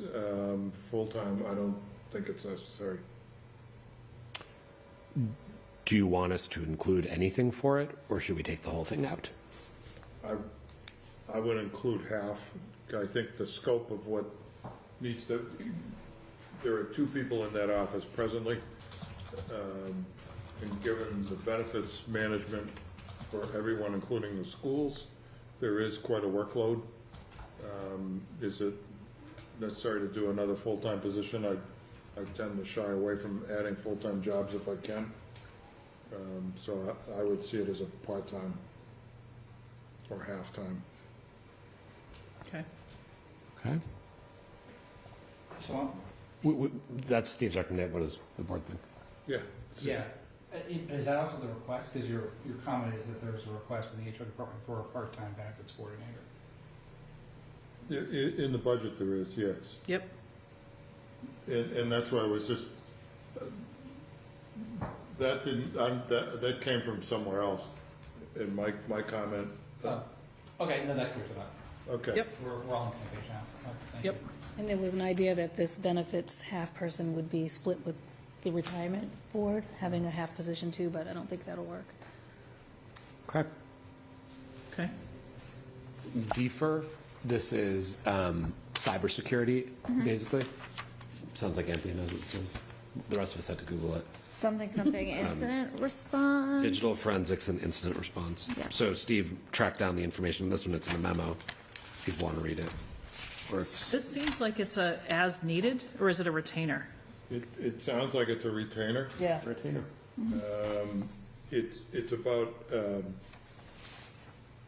preventing and responding to infiltration breaches, Yeah. and with immediate response to have that available. Yep. It's a digital forensics and incident response firm. It's what DFIR stands for. And given some of the events, this is their sense that it would make sense to have this. It's not inexpensive by any stretch, but I think it's worth at least having the conversation about.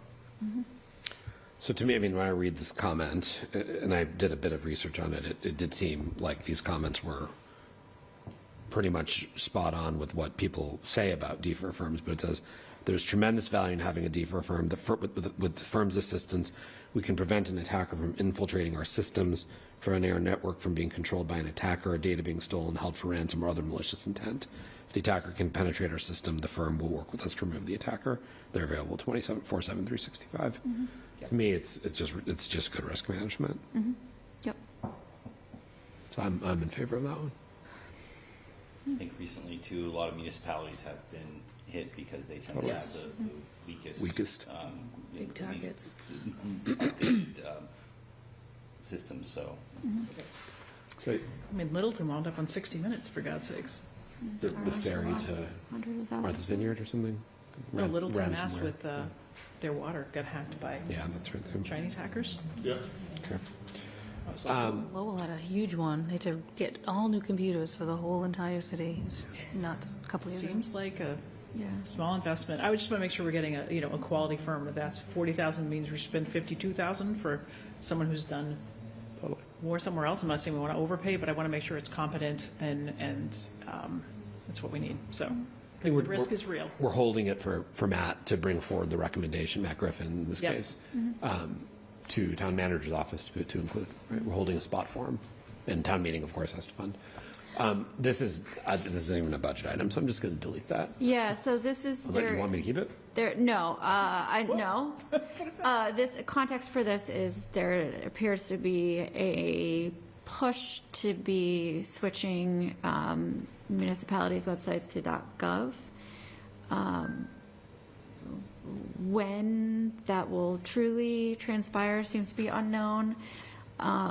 Likely there's sort of huge amounts of stuff to go with it and transitioning over. Not only that, it also requires your business Emails. cards, your emails, everything to change over. So the costs kind of are diffuse and unknown. I'm not sure So- how we can plan for this, though. No, that's a I free think cash it's item. going to be Yeah. a free cash transition. Plus, there might be at some point like an operational ad for. Yeah, but that one it's seems not- very hard to plan for. So apart from let's have cushion, of course. But Yeah. okay, I'm deleting that. All right, getting close. Sort of. Library. It sounds, these are actually surprisingly large asks on the library side. It sounds like we don't actually, and we've asked, right, Steve, but we don't actually have any backup for it. That's correct. So until we do, Yeah, until we do, I'd probably put on the right, I don't know. Part-time head custodian to full-time young adult. Yeah, underneath there. okay. And they might all come back over, but I think it'd be useful for a write-up to get into the town manager's budget, or this is something that I just want to see. So we have trees, health, and library are the three. I think those are the only three, though, that we need to have come back to us. Trees, library, and what was the other one I just said? Sorry. Health? Trees, library, and health? Yeah. And okay, so I'll talk to trees, health. Michelle, you've already spoken to. Yep. And that leaves, I don't know if somebody wants to get in touch with the library director on this. I think we have. Do you want right? to try again, Steve? Do you want me to try to reach out to somebody? I'll take care of it. All right. I'll reach out again. Okay. All right, planning, these were presented at State of the Town. So the liaison, Carrie Layton, went through these. Streetscape is money to plan the streetscape. It's exactly what it sounds like. An additional FTE for an administrator. GIS support was funded, and so that's an ongoing expense that was funded at town meeting. Master plan and zoning recodification. So this is a law firm, and then this is the master plan expense, which has to be redone every, I think, decade. That has to get done because otherwise there's like a bunch of state programs apparently we're not eligible for. But these are one-time expenses. Yeah. Similar some to like what we're talking about earlier. town meeting kinds of things, right? Yeah, so these we can drop to the bottom. These are recurring, these three, streetscape, clerk, and GIS. And GIS we've already town meeting already voted for, so my guess is that one has to be kept. Streetscape is, it's investments in the streetscape, it's not engineering every year, right?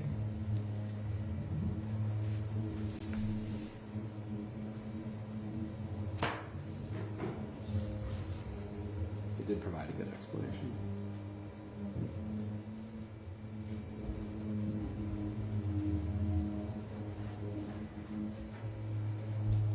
So this is on the state of the town box, and as I said, Carrie walked through this. Streetscape planning is vital to maintaining the character, safety, and quality of Winchester's public spaces.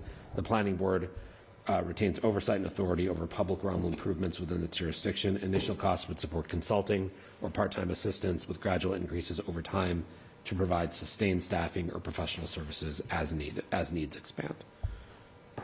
So they say 25, 50, 75, and then it levels off at 75.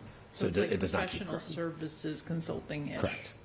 So can we just maybe put that just next to it, streetscape professional services, as opposed to like tree planting and They call it pictures? streetscape planning and management is what they There call you it. go. Thank you. And then clerk administrator, which is, that's planning department clerk administrator. The planning department currently shares a clerk with the engineering department. Creating a permanent full-time planning clerk or administrator position would provide consistent support for the planning board and department, improving basically document retention and. So the shared person, is this picking up the other half then? I think it's just adding a new person. Okay, improving document management, record keeping, and overall efficiency. The position would also serve the Historical Commission, Design Review Committee, Affordable Housing Trust, Street Tree Committee, and any additional or future committees with administrative needs. So it's resourcing that whole group of bodies Got it. with an administrator. Okay. I'm good. I think just pull down those kind of warrant article ones, and I think the other ones make sense. Okay. So it's just, the question that I would have is then the shared clerk, which would now be Fully. a full-time clerk in engineering. How does that impact engineering considerations? I don't think they'll mind. Engineering's asking for a clerk too? No, the point is, the current clerk is shared with engineering. Yeah. So if they hire somebody to do planning and then all those other bodies, design review, historical, Yeah. AHT, street tree, then engineering now, their clerk only does engineering, right? So, Right now, the town planner deals with all those other committees more so than the engineering clerk. Like, the liaison is the town planner in most cases. so I think the view is this would take work off of the town planner's plate to allow them to do other things, yeah. But I mean, Anthea, you're right that if the clerk just has engineering, they'll have more capacity to support engineering. But also, are you asking like a utilization question? Yeah, is that, I mean, maybe that's something that would be great for engineering, and they could, you know, do more things with having a full-time clerk. The special projects manager sits in the engineering office, sort of reports to the town manager, but they always need help with administration. Yeah. And there was no capacity with the clerk, so that would be helpful. Okay, yeah. Super helpful. Okay. Police, 911 recorders, tasers, and drones. And you can see the note from our police chief on page 5, which is extensive. So let And everyone for read some it. reason, your total line is above the other ones, so that's just mix it up to make sure we're paying attention. Yeah, exactly. This is what happens Rolls when you have, up, not down. you have two people building the model. Sometimes they do funny things. Yeah, See how that goes. you can delete the total lines. So I think, to make a long story short, I think he has provided pretty extensive description of 911 recorders and taser training. And then he says, the drone project is more of a wish/want than a need. That's what's on the right. We have received a demo from the Paladin drones. The plan is to have one mounted. 60,000 is the annual fee. For the entire package, and there are other options. So then the 60,000 goes 20,000 in the out years? Is this similar to tasers where the drone purchase can be a one-time capital expense and the annual costs? I'm just confused why it drops to 20 in the next 2 years. I think that was what we got originally from Beth's survey, but you're right that the text of his note to us suggests it would be 60 every year. I agree with you. I think we need special licenses to do the drone to get insurance coverage. I don't know if that's all part of that. I would keep the drone in the wish. Yeah. Column that the chief candidly put it in. He described it as a wish. Yeah. Okay. We can't have everything. Okay. Maybe, Steve, if he feels differently, I think the board would listen, but. Yeah, and that sort of thing, I bet that's gonna get just cheaper and better in years to come, probably quickly. Okay. Rec. Just as a question, as we're thinking, could that be a shared cost at some level with Medford and Stoneham if the primary use of it will be Fells. Is there an opportunity for municipal police department purchasing or something? Okay. So we're leaving that on the right. Yes. Rec, our friend Nick has written us a lot. So this was a conversation Michelle and Stephanie Minyarji and I had with Nick, going over a bunch of different things. One thing that we kind of came out of that conversation was a full-time director of community ed who would focus more on adult education. And that was his program has grown tremendously since he became director 5 years ago. I think it's tripled in size. And that was the one tangible ask from an operating standpoint that came out of it. The only question I have on this one is, this would be in addition to the subsidy that we give rec, or this would just be the subsidy that we give rec? This would go into the subsidy. So go into the subsidy. So And it wouldn't actually show up as like a budget like that? It would just That's be. my question. We would just be adding to his subsidy. And I just wonder if in the out years, with what Nick expects is sort of that it might start to pay for itself with increased fees. There's clearly an upfront cost. So I just wonder in the 2 other years, is it, is the subsidy half that because he's able to generate more revenue because of additional programming? So. Yeah, he has his own line item in here. I'm trying to find it.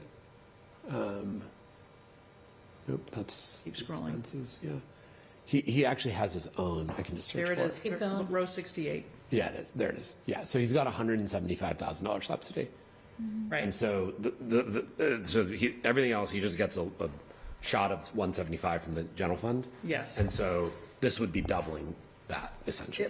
I'm just So- saying it might be doubling it in year 1, but I wonder if it needs to be Yes. maintained at that level, or if in the course of selling more programs, it's subsidized at a lesser rate.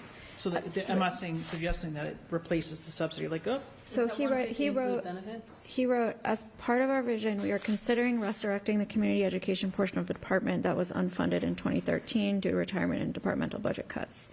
The goal is to hire a director funded through recreation retained earnings for the first year to build programming with the goal that the position will be self-supporting, covering all costs, and contributing to the recreation department overhead and retained earnings. This position currently exists on the PT compensation schedule. So that must include benefits, because that's awfully high Yes. if it's on the PT table, yeah. Sorry, Anthony, where were you reading that? It is, yeah. no, it's so at the The very bottom of attachments. the write-up, it says, please see attached supplemental information from RAC. And then that comes in 3 like that pages summary later. It says thing? page 9 of 10, bullet number 2. Okay. So the takeaway is that I think keep it in the first year, but I would just ask Nick is if he thinks in FY '28 and '29, if he'd still need that subsidy for that position, or if that position is more funded through the enterprise. There's a startup Is cost. he asking for the subsidy, or is he asking for retained earnings by the 150? no, the subsidy. Oh, he is. Right. The view is this is an area that's tremendously grown its revenue. We haven't grown our subsidy really, right? It's been at 175 for a while. Is this a place we want to, as the general fund, put in a little more to allow him to do a little more stuff?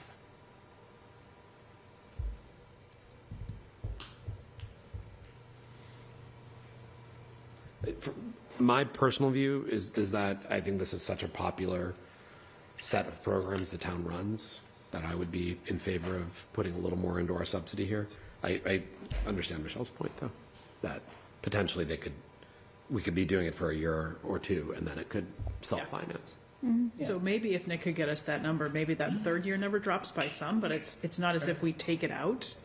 It's just, there's an upfront cost. And if he doesn't need the subsidy at that same level, he needs it for something else, the subsidy probably stays. But does the subsidy potentially come down by 50K or come down by 70K? I don't know. Or is it just that their revenues are increasing by that? But that's Michelle's point. Yeah. So the point is, if we take the subsidy from 175 to, 3 1/4. 350, 350. then does it come back down to 300 or 275? Yeah. Correct. That Yeah. is my question. Yep, got it. But it's not because we're shedding the expense, it's because we have a contra revenue to it. Yeah. Okay. Town manager, sorry, these all go together. Town, The additional program supervisor for rec? oh, yeah, good catch, Bill.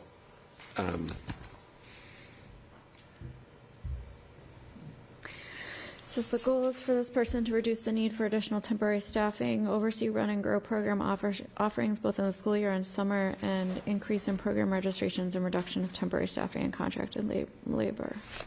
He had sort of spread them out this way, but he obviously would prefer to have them both. I do think probably these things are really well used. I don't have a strong opinion. For what it's worth, when he sat down with me, Michelle, and Stephanie, the discussion was more on the community education director. And when he sat here 2 weeks ago, it was on the education director. So I don't doubt the need for the supervisor, but in the 2 instances we've had, including in front of us 2 weeks ago, he was focusing hard on the education director, so I'd like to satisfy that. Yeah. And maybe in the next budget year, we talk about what the supervisor might do. But I'd like to leave it in the wants for now until we see how this community education ramps up.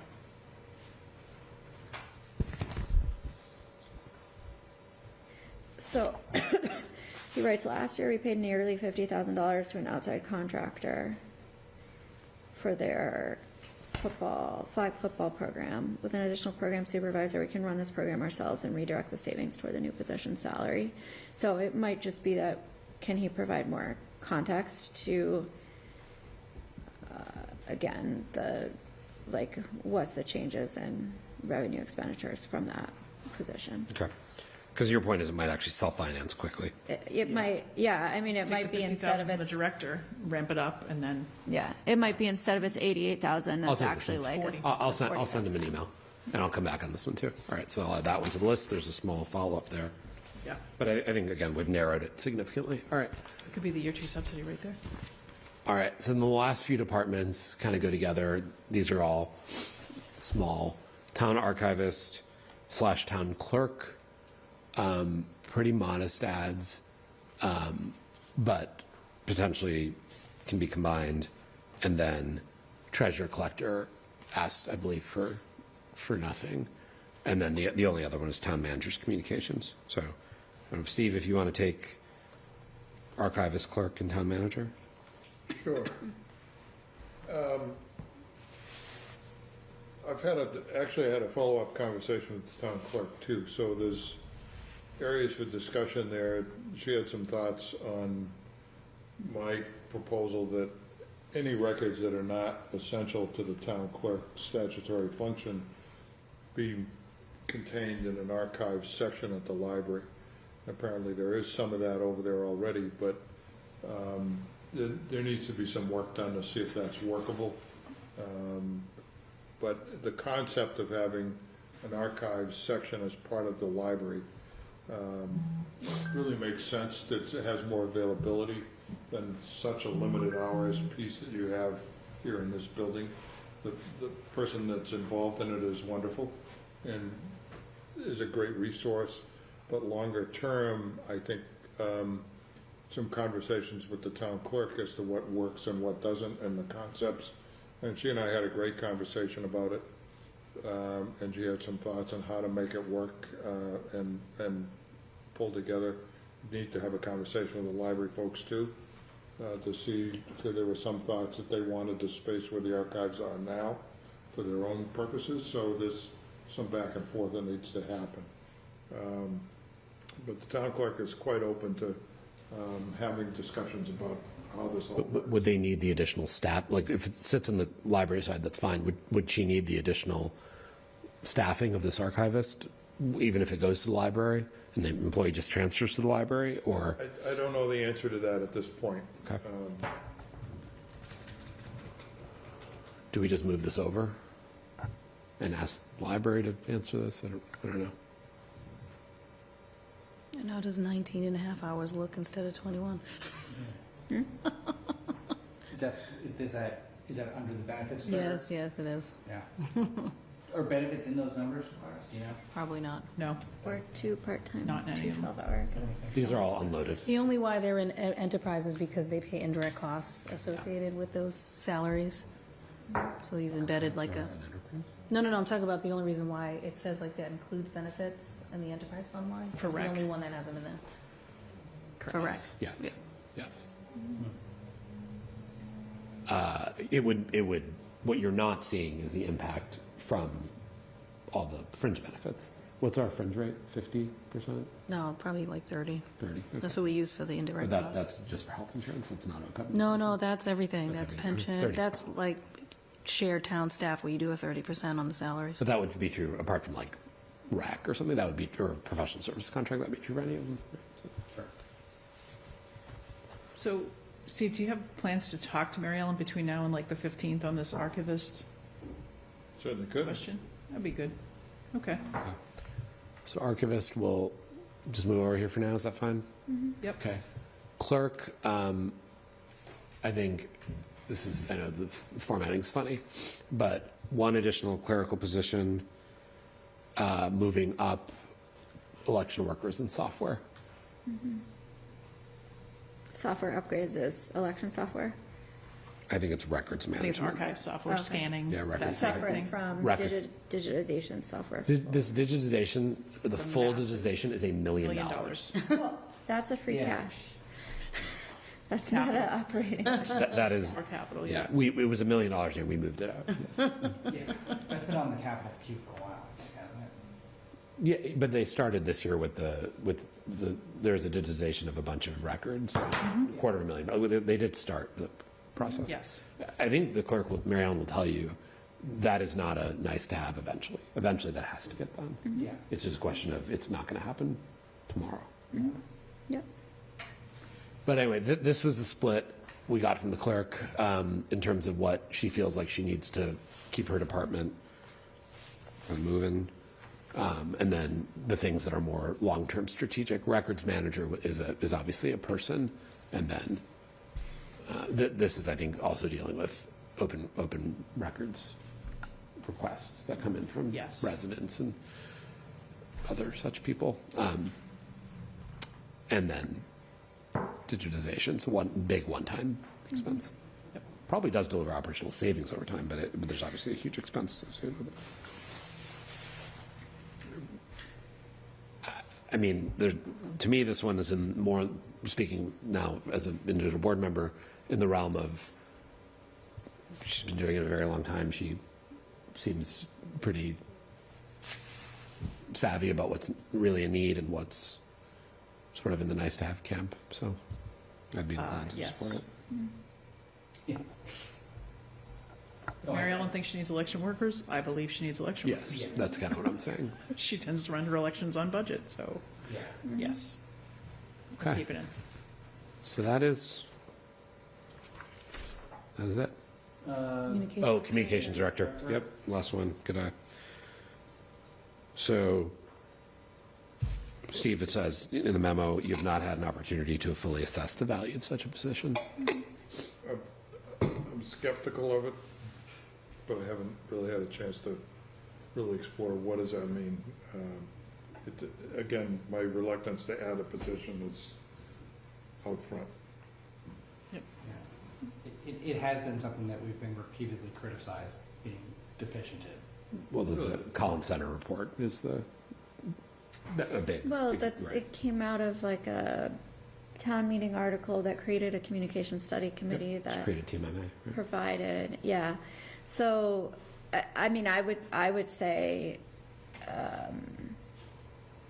that this might be something that becomes a new town manager's assessment based on, what their knowledge, expertise is as well. Could very well be. Yeah. You want a budget for it? Again, No, Not this no, year. not for 27. No, I think that's somewhere where you have a new town manager come in and they take a look at, But again, this isn't putting a warrant article into the spring. This is, do you want to plan for it in the next, to our first conversation, however long this plan is going to last? Yeah. If we don't need it, it just remains unspent, right? Town manager has to agree with it. Town Yeah. meeting has to approve it. I'd still keep it on the right, and I would probably even take out an FY27 entry. Yeah, taking out the 27 entries easy. And if it's an FY28 priority, there's definitely a new manager needs to decide where that fits, where they sit, literally, like, what they do. I think also the assessment on that is it reasonable to hire someone? To do it on a part-time basis. Yeah. Yeah. Is that the expectation of Yeah, someone? the point I'll make, if that's what the board wants, we can leave it where it is. It could preclude ever doing it. If we don't fund it, right? You could do it in the next override. Small. Right? The next Or you could override do might it be through, you just 5 build years. into a budget, but. Okay. Seems like people do not want to fund it.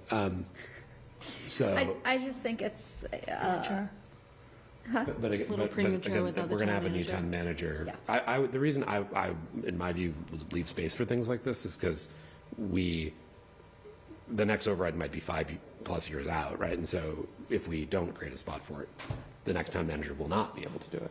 unless we want to just leave space somewhere in the plan, like a Well, I think realistically, let's say it's a 5-year override, right? 3 years from now, we have a new town manager, they want to do this, and archives aren't as busy, Nick's got his person, tree warden has stayed half-time, not full-time, like, there could be movement in 3 years, right? We've hired people And within override periods. Right, Yeah. create Without the item on thinking the about it. personnel schedule, and then in year 4, there's 40,000 here and 40,000 here, and there you go. Yeah, The other you thing can we always think find about is space. So I don't think it precludes us, all Hire all I'm these saying is it people, where doesn't are they mean you'll gonna never go? do it in 5 years. I think Honestly. that's Fair enough.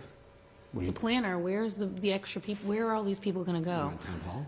Yeah, You want to have a capital conversation tonight too? because where are they going to sit? Yep, Yeah, we It's have a real question. it is. town halls number 1 on the capital queue. Well, you You got got some to, room up there, don't you? yeah, right, yeah. Sit on the counter, All right. put them in IT. Oh, my God. All right, so we're That's leaving even that as- smaller. So, Steve, you had mentioned, given the point about project management, I don't know if you want to talk about that, because it's not on the list, but it was a need you had identified. Yeah. In a more general concept, the added load of managing the various projects out there, a lot of that has fallen on Mark's role as the assistant manager here, along with the project manager, the new hire, and Meg before him. The danger zone we see is coming up high, particularly with the added community preservation projects, is adequate oversight of those projects, particularly if you've got private groups or citizen committees involved in it, to make sure that they're consistent with procurement process, that somebody's knowledgeable to deal with whatever outside firms are involved. We went through a series of projects last week. There was probably 30 on the list, some active, yeah. some not active, but we basically went through with Stacy and Mark and I, and went through and got assignments of who's responsible for what. But the overall helicopter view of these projects and making sure they're all being managed properly is something that should be a high priority for the incoming town manager, because you will have a hole not only in the new town manager's role, trying to get acclimated, but in the assistant town manager's role, where that function was heavily geared toward the finance project management side of the operation. So, and it may be, as we kind of just floated around the concept of perhaps the utilization of some private firm management to oversee some of these projects on an interim basis, perhaps through an engineering firm or something like that, can be project managers for us. So those concepts can all be explored and moving forward. But that ability, you get some project management stuff through, for example, the facilities manager. His familiarity with the multitude of projects can help, but it really is beyond the capacity to be the project manager. And as our new person gets more acclimated, that will be helpful in the project as a project manager. But it's just a caution flag that's up there that says we've got to be able to stay on top of these various projects, whether it's the Morocco culvert or a school project or whatever. So we should, Yeah, cool. So the assistant town manager's position, appreciate, I'm just trying to distinguish having money in the budget versus having the role filled. That position's obviously budgeted, and it'll be, I hear you, Steve, on that Mark's, retirement creates a hole there, but that will be filled because that position's going to remain. The two things we've added here that could enhance project management heft of the town is the assistant facilities director, which was in DPW, right here. Now, it's not in year 1 for what it's worth, but in year 2 and year 3, which would be, to be clear, July of 2027. So one question is, do you pull that forward? And then the other one, which Stacy pointed out, is this role in planning, If that then releases some capacity for the engineering clerk, that person could help the project. I think this is more of a very near-term issue versus a long-term issue. Yep. It's what's going to happen when Mark leaves, and there's not that one person who pulls all of that stuff together and sort of manages the managers. So we probably need to think about a professional services It's definitely more near-term But than there's person for now. But Mark's position is budgeted either way, right? So the question about is, filling the gap. so it's a management question, not a financial planning question. Exactly. That's what I'm saying. Exactly. 'Cause And I In think my we should, opinion. no, I think, because, yeah, the money to fund the contractor for half the fiscal year, right? January to June. Let's assume the It's in a assistant town different bucket, manager. there's salaries and expenses, so we just have to We'd do a have to move it, reclass but at Springtown meeting. let's assume for half the year, we're gonna have a gap, because maybe we'll have an assistant town manager hired in the spring, but maybe they're not ready to, like, hit the ground running, so I think we should ask Steve and Mark to, And with it- Stacy's help, let's find the resource, because we're gonna need them in, like, January. And Yeah. It could be that the new assistant manager would be focused on a different functional area of Right. the operation. Right, And Right. so, I mean. personnel, Depending So on the strengths. The of main addition, so I think it's fair to say the amount of capital projects is increasing. We have CPA, we have probably more capital projects we're going to do. The question is there anything we need to add to the office? So we've added the assistant facilities director. Maybe we pull that forward a year. But do we need to add a project manager resource? Now, Meg's role sat in engineering. We could put it here, we put it in engineering. But do we need to add a second professional there? That's the question. Because assuming everything is filled yeah. I'm today. not sure we do. And then do we need one more person? Beyond the assistant facility manager that we've already added. For next July, I'm not sure that we do just yet. Yeah, I think the dust needs to settle a bit. It's just because we have new people in sort of new roles, and we're going to lose people, and it's all coming to a head right when a new town manager comes on board. It's just a little worrying. Yeah, I think we should try to find a project manager who can slide in, Yeah. a contracted resource. We should see who's out there, who can slide in and do some knowledge transfer with Mark.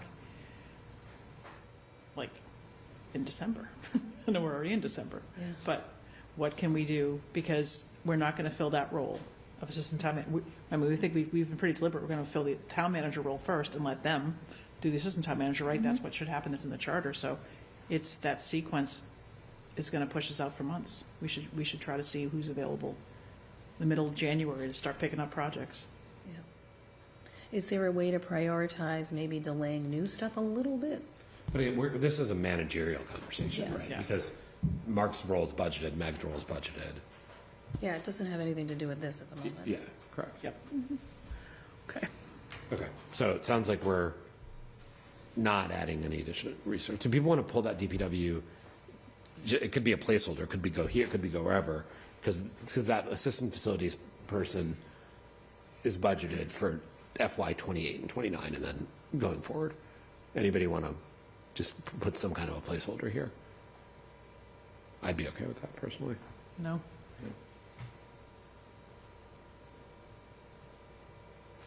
Anyone else want to weigh in?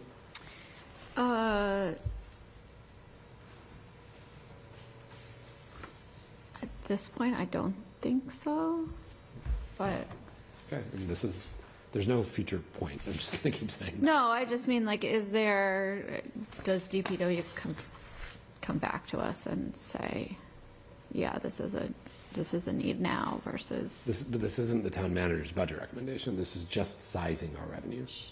yes, let's add it. Yeah. You want to add it? What? Do you want to add it? I just said I would recommend adding it. So let's, I mean, I guess to me, if we say, let's see what happens in a year, we may not have an opportunity. Maybe we could just, to Michelle's point earlier, we could just find. It's in there for FY 28.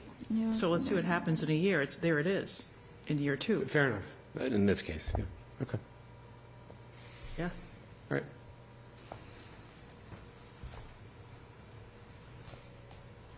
All right. I think All we're right. done. All right, we got like 4 or 5 other things to get through, so maybe we pivot. That was state of the town. 164, street outstanding taxes. revolving fund, town manager search. Okay, so 160. To go back to the, And the permanent street tree. You want to do street trees right now? Stacy, I don't think you have to stay for that. We can take up street trees now, or we can take it up after, let's just do it now. All right, so in your agenda, you have the. Thanks, Stacy. Thank you, Stacy. There are 5 candidates. There are 4 seats with varying term lengths. We need to seat 4 people. And so let's try to fill the 3-year positions first. We have 2 3-year positions. I would move that we appoint Austin Whitman to the Permanent Street Tree Committee for the term expiring July 31st, 2028. Second. Any additional discussion? Okay, all those in favor of Austin Whitman, say aye. Aye. Aye, okay.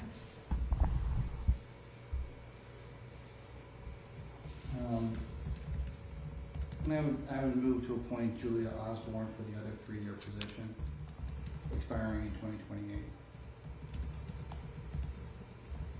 Second. Okay, any additional discussion? I'll add, I think Ms. Osborne, from the ones that we have, while committed, is probably not as hands-on as the other candidates, so I'm not sure I'd tag her for the 3-year position versus like Ms. Fagerstrom or. Yeah, I'm happy to discuss the others. But- Yeah, and I'm happy with Fagerstrom in the other 3-year position too.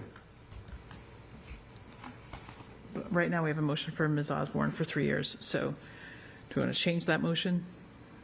Yeah, I'll change it to Susan Fagerstrom for the 3-year position ending in 2028. Second. Any discussion on that?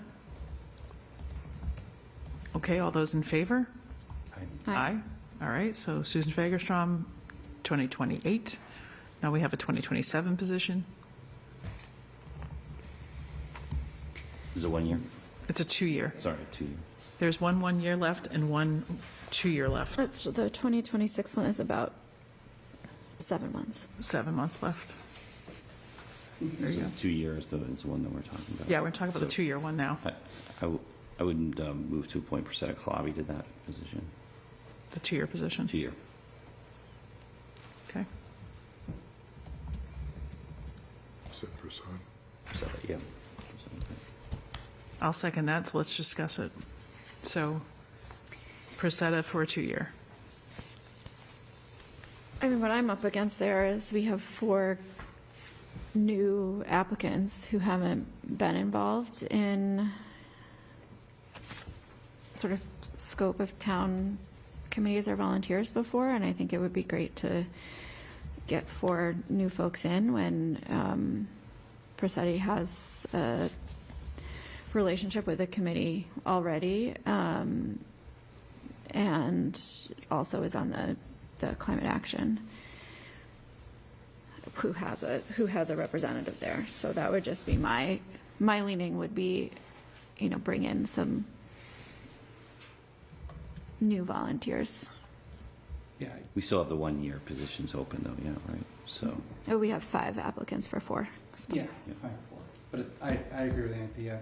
Before I ever got elected, I have always said the most important thing we can do is expand the breadth of the people who are working for us. And Rosette is fantastic. She's committed. She's great. I have no fear that she's not going to continue to give to this town through her position on the Climate Action Advisory Committee and do great work there. I want to develop more people like Mr. Tegmark, who are kind of at the beginning of what hopefully will be a very long career volunteering for the town. So I'd like to see him in the 1 year position so we can start to get his feet get wet, and Ms. Osborne in the other 2-year position. Okay, so right now the motion is Presetta Calabi for a 2-year position. Any additional discussion? I also think we're, sorry, I wasn't as focused on sort of the other committees, but we're also planning to start the trash thing, right? So that's the other thing is that if we wanted to play a big role there, it creates it just creates a stretched, one person on 3 different bodies versus creating a spot. So, yeah, I would also say, knowing the tree committee, I don't think they take votes that are close. So I think that whoever is not, officially named, I think they can easily include as a non-voting member. Okay. That is my sense of them. So let's take the vote. All those in favor of Prisetta? Aye. Aye. Okay. Opposed? No. No. Okay. So then who does we recommend for the chair position then?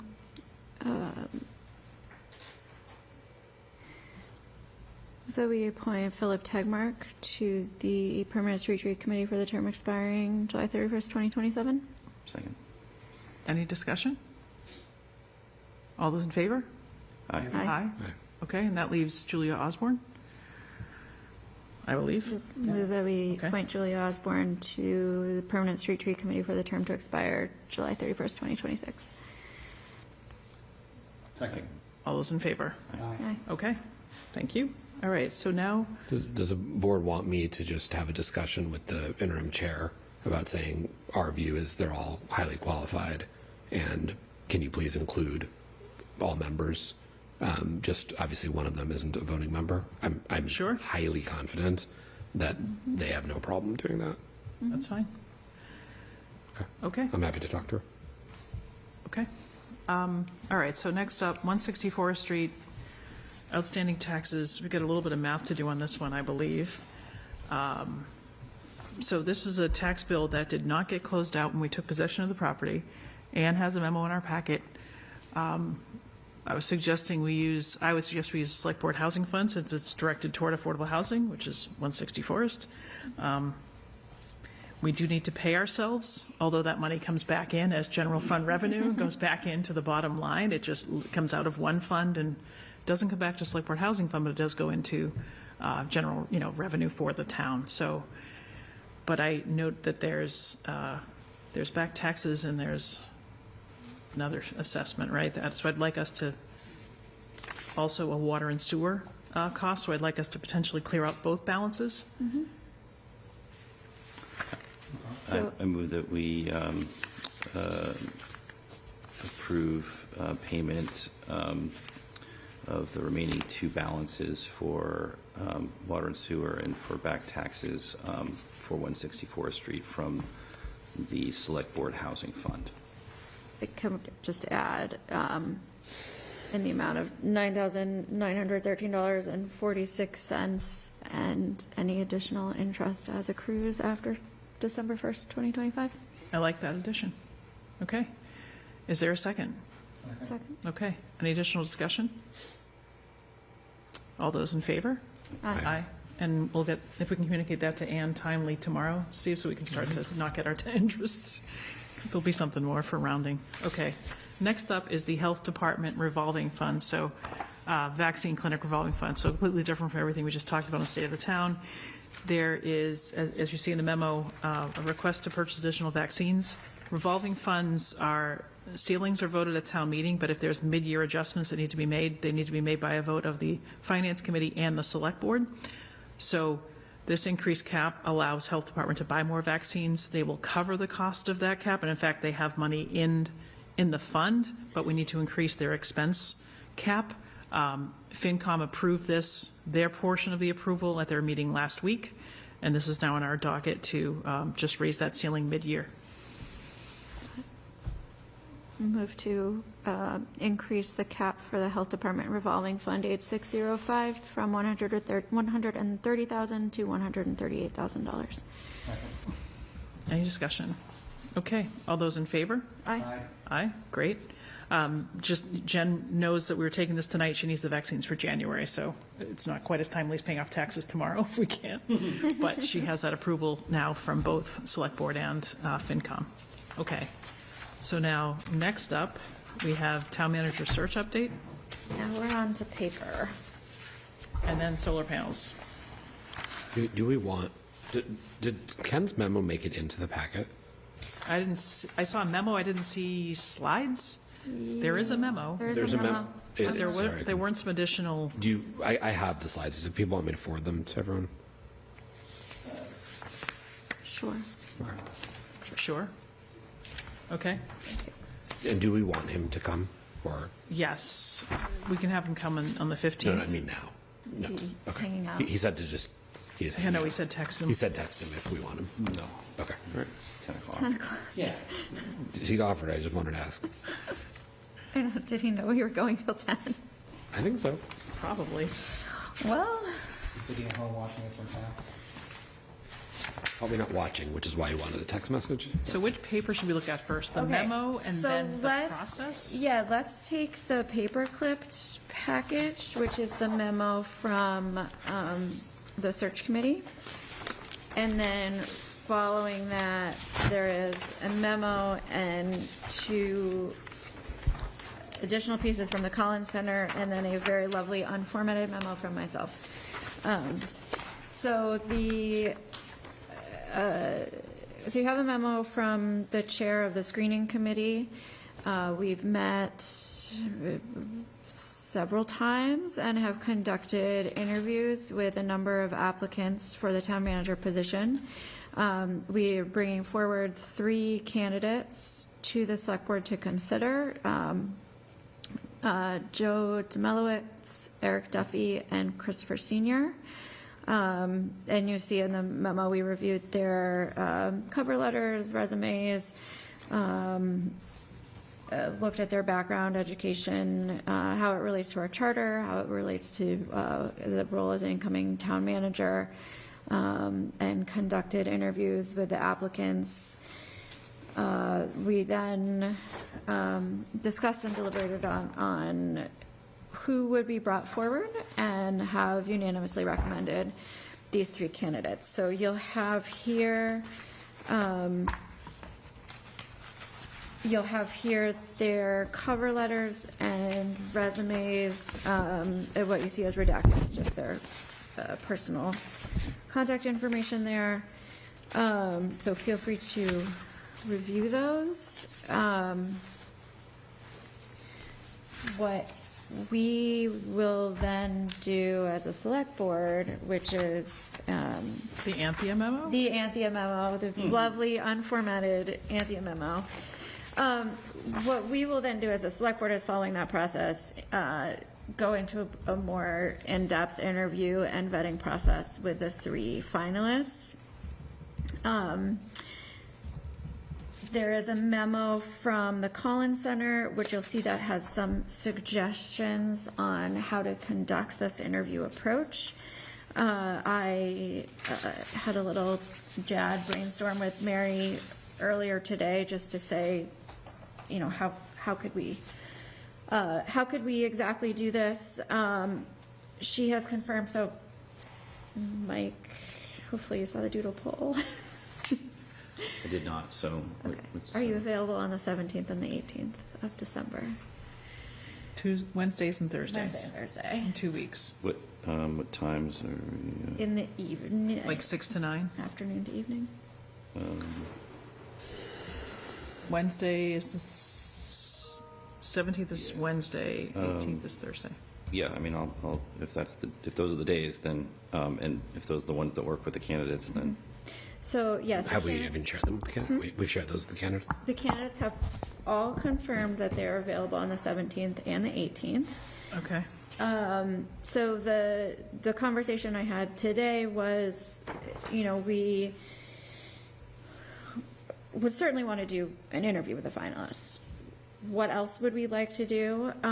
It's possible that in her memo, she suggests, you know, an approach where you do kind of 2 interviews, and the second interview is a bit looser. So it's take, you know, 5 sort of pretty pertinent topics and have a general discussion with the candidate. So each topic has sort of a 10-minute discussion. So it's a little bit less scripted responses to interview questions or rigid responses to interview questions, and more conversational thought process, getting to know them. The other piece was giving them an opportunity and giving the town staff an opportunity to do a bit of a meet and greet. So, a short introduction, answer questions, and potentially capturing some feedback from those department heads, sort of high level, not we think you should pick A over B and C, but like this person was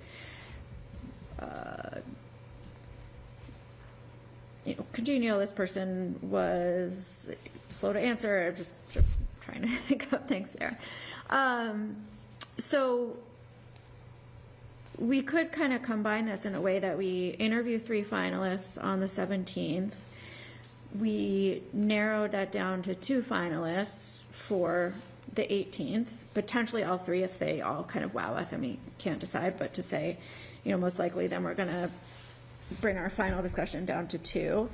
Ask those 2 finalists to have this sort of 30 to 45 minutes with department heads, and then later that evening conduct 2 final interviews with them, and then likely on the 22nd do our deliberation and selection of the candidate. So it's kind of a lot packed into a very few days, because we have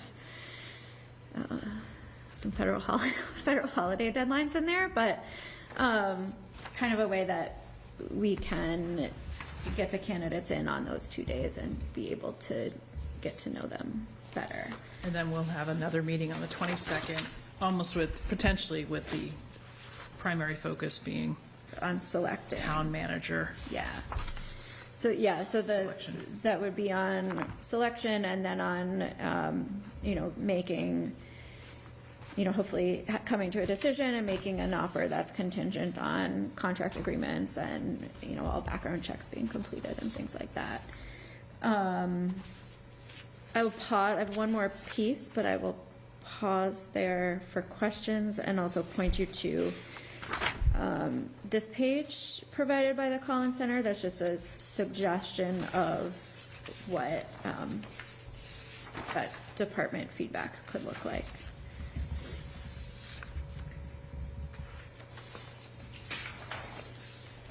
I think it's a good plan. I had kind of looking for how condensed it is, but I respect that's kind of the hand we're dealt. Yes. Yep. I think given the, and several of us are traveling the week of the 8th, so I think, yes, it is a little challenging with that, but. Yeah, I would say is if we are, going to have some department heads and staff, meet. I mean, I don't know if cutting from 3 to 2 Yeah, it makes might be, all that much sense. might be 3 to 3. I Yeah, think that's 3 to right. 3. Certainly could be. And the other thing that I'll say, and certainly thanks to the committee, Stacey Ward and Lance Grensback and Jennifer Wilson, this was, again, a lot of work in a short period of time, and we were able to get really high-quality candidates. I think it was a very hard decision who to move forward, and we did kind of meet our objective of moving forward 3 candidates with existing town manager experience. So that is what we kind of had talked about from the beginning, and when we kind of decided on a more kind of truncated process. So far, I think it's yielded some great expertise. So that's helpful. Mm-hmm.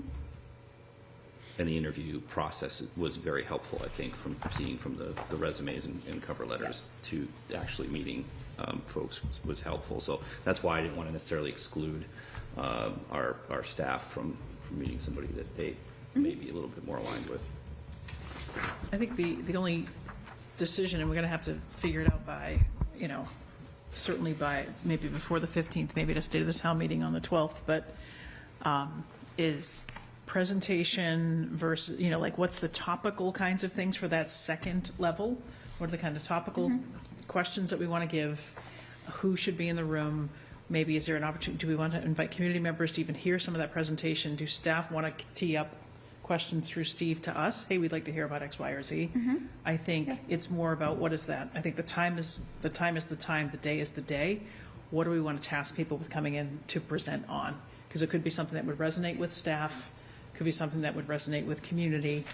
It's not really a test, it's a bit about who they are and how prepared or what they know. So I don't think we can nail that down tonight, but I think that's what we should try to take home as a homework assignment is, do we want to have staff percolate ideas? Do we have specific things? Because we can ask our questions in our settings, right? Yeah. What do we want to have the community here? What do we want to have town hall staff and other staff here? Yeah, and We can also. Could be the same things, but let's have a chance to And have Thea it and be I can different. connect and maybe just have a recommendation to, the board on what that looks like kind of moving forward, if that's helpful, because we, just to keep things moving between now and our next meeting. And, it's the process that we use isn't necessarily an open meeting law issue either, right? It's just a process, because we're not going to be voting on a process. We're just going to be moving forward with it. So we can circulate that sooner than later. yeah, I think also, the one suggestion was pulling from the profile that we did of what those 5 topics are, so that they're kind of those pertinent things. The other piece is we can share. It might be coming to you already, Michelle, a list of the questions that the committee asked the candidates, which were. Copy, that's around. It's a different one, so this is an additional one. We can share the list of about 10 That's questions. already been asked, you mean? Yes, that have already been asked, so you have an Good. understanding of what we asked, what that process was. They're probably what you would expect. But we will need to determine what our interview questions are going to be for the 17th. We have a list of sample questions, but maybe, Michelle, you and I could take from this. I have the questions from the last round that we did, and Yes, that's fine. so just sort of start to go through that. And You and Mike can coordinate on sort of the presentation topics, and then you and I can coordinate on what are the questions. We asked the acting town manager questions. You have these. That's fine. I've got a list of other ones. I think you're going to find, you have to make the assumption that these 3 candidates are all equally qualified technically to be where they are. The key question for you is as simple as who's the best fit. And I think that will drive your discussions and decision-making in terms of compatibility with what you're looking for. So just keep that in the back of your head, so. Yep. Okay. Did any of them provide references? It says the Collins Center memo says reference checks are underway. Yes. I mean, I don't know them, but Collins has some. Conduct like sort of standard background query reference checks, but are you thinking like, did they give us the list of select board members we should talk to or things like that? Yeah. They have not, but I bet we could ask the Collins Center to coordinate that for us. Yep. Are we allowed to reach out ourselves to some of these communities and people we know there to see what their experience has been with these individuals? Because I always find that to be the most helpful.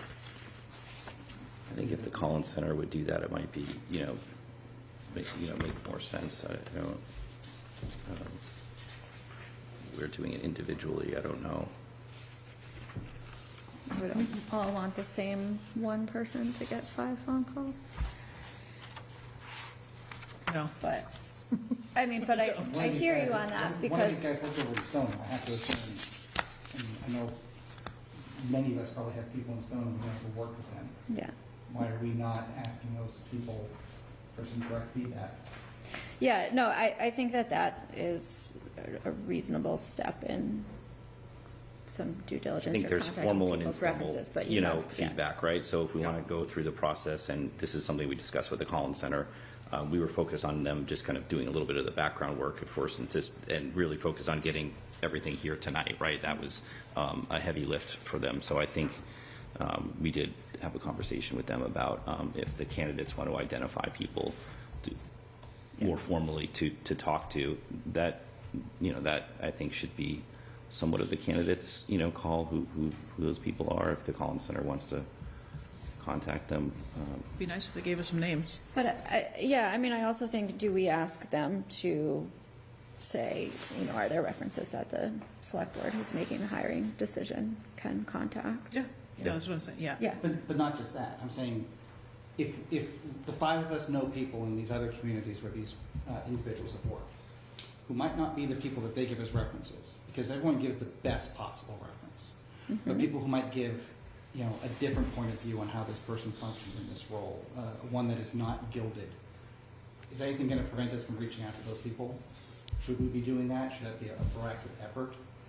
Is anyone going to say no if any of us start doing that? Because, you know, this is a big decision, and we should know who these candidates are, not only on their polished resumes and selected references, but also, you know, the people who might not be their biggest fans in their communities. I mean, I don't know that that's I mean, it just seems kind of arbitrary, just people that, I mean, certainly anybody that knows somebody can say, hey, what do you think about this person? But I mean, we all know different people or don't. I mean, it just, I don't know, it just seems I just think the guy in Woodstock, Vermont, maybe. I never realized he was in Stone before, but in a much different role, you know. Yeah. So, you know, it's, I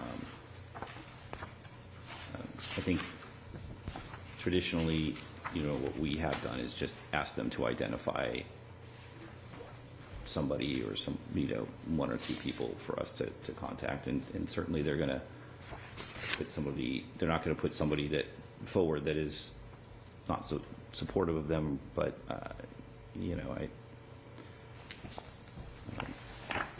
there's. I would think it gets guidance from Collins. Yeah, I was going to say, Bill, do you want to, maybe we should have Bill have a quick conversation with Mary about that. You can have it directly, or Anthea can have it, but Yeah, we should get some guidance. I mean, I think, you know, Anthea has been kind of the contact with Mary directly, and so, and we have talked about this. I just don't. I've That's seen fine. it handled in all different kinds of ways. I mean, I've seen cases where select boards would actually send a delegate to a community and just spend the afternoon in the community talking with people in the community. So We did that before for one of the Yeah. search. So there's all different kinds of ways to do it. We should At just the make end sure of the it's day, you want to legit. be comfortable that you got a true picture. Yeah. I mean, to address your thoughts. I mean, you want to make sure that what you see is what you get. Yep.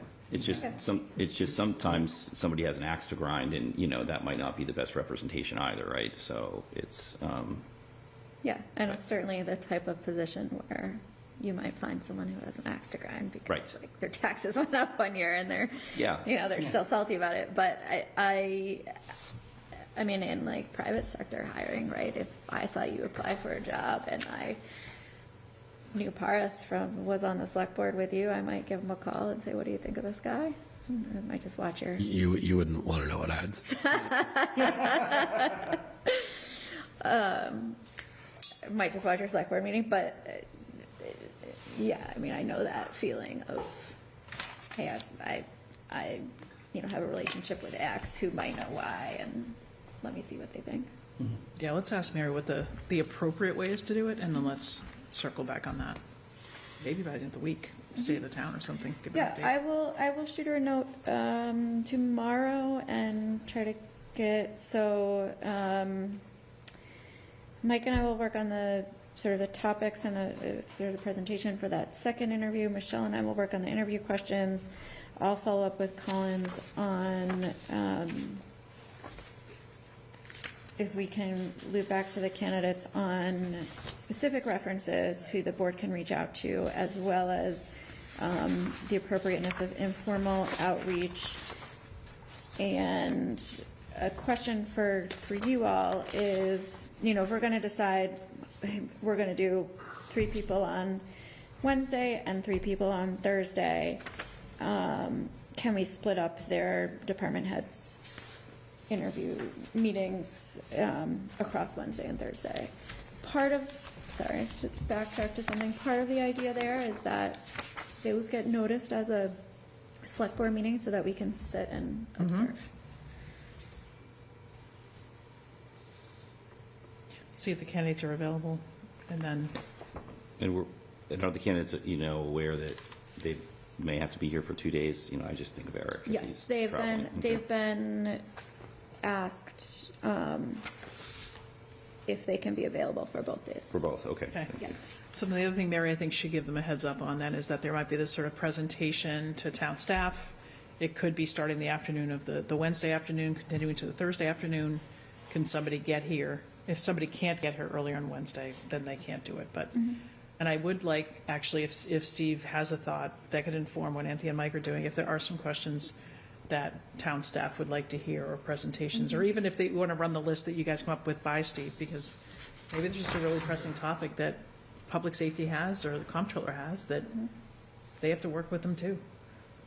Yeah, we had for one of the searches, and maybe this is more of what you're referring to, Michelle, we did have an exercise where we said, here's the problem, give us a 5-minute PowerPoint presentation on your solution. Approach, yeah. Yeah, to it. And if we settle on it, they can actually come in prepared, right? Yes. There shouldn't be a thinking. And I think that helped actually kind of get the conversation going a little bit, so it wasn't just so much asking a question directly and getting an answer. And so I think it relaxed it a little bit.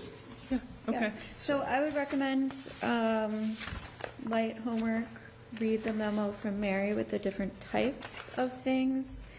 And if you read that tomorrow and something really strikes you in reading it, because it's 10:23 right now, follow up, and we can figure out exactly, we'll meet again on the 5th and the 12th. We can figure out exactly kind of what things will look like. Yeah.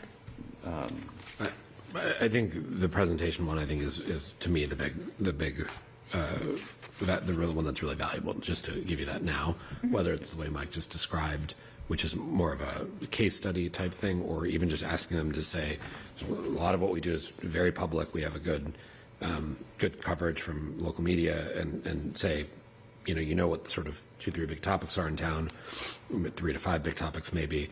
Come in and give us a view on how you might help, approach those or attack those would be, I think, a really interesting, more content-rich view. And also see how much proactivity and research they could do and come up with some ideas. I would find that, whether we do that on the 22nd or the 17th, rather than doing a lot of, the 17th or the the 17th, 18th, or the 22nd. Yep. Yeah, I would think that would be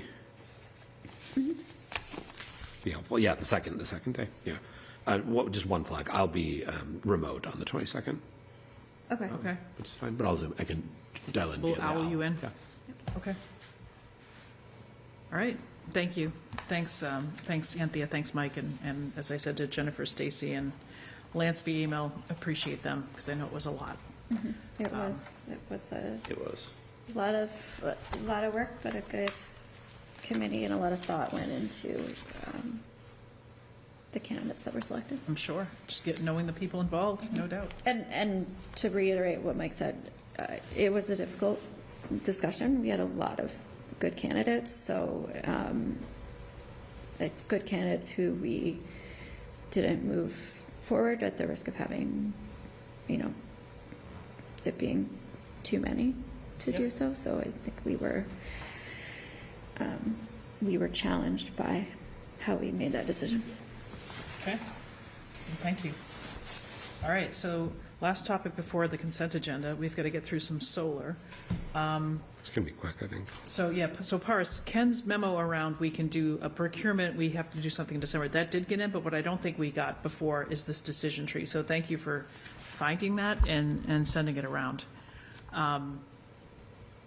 We have in front of us potentially the reason that there's some activity, a need to potentially get a letter in place in December or move quickly, which is a little different from what we said we would do at town meeting, is there are solar panels that are currently in construction, in hand, or on their way that won't be subject to some different sort of tariff and import rules that change January 1, 2026.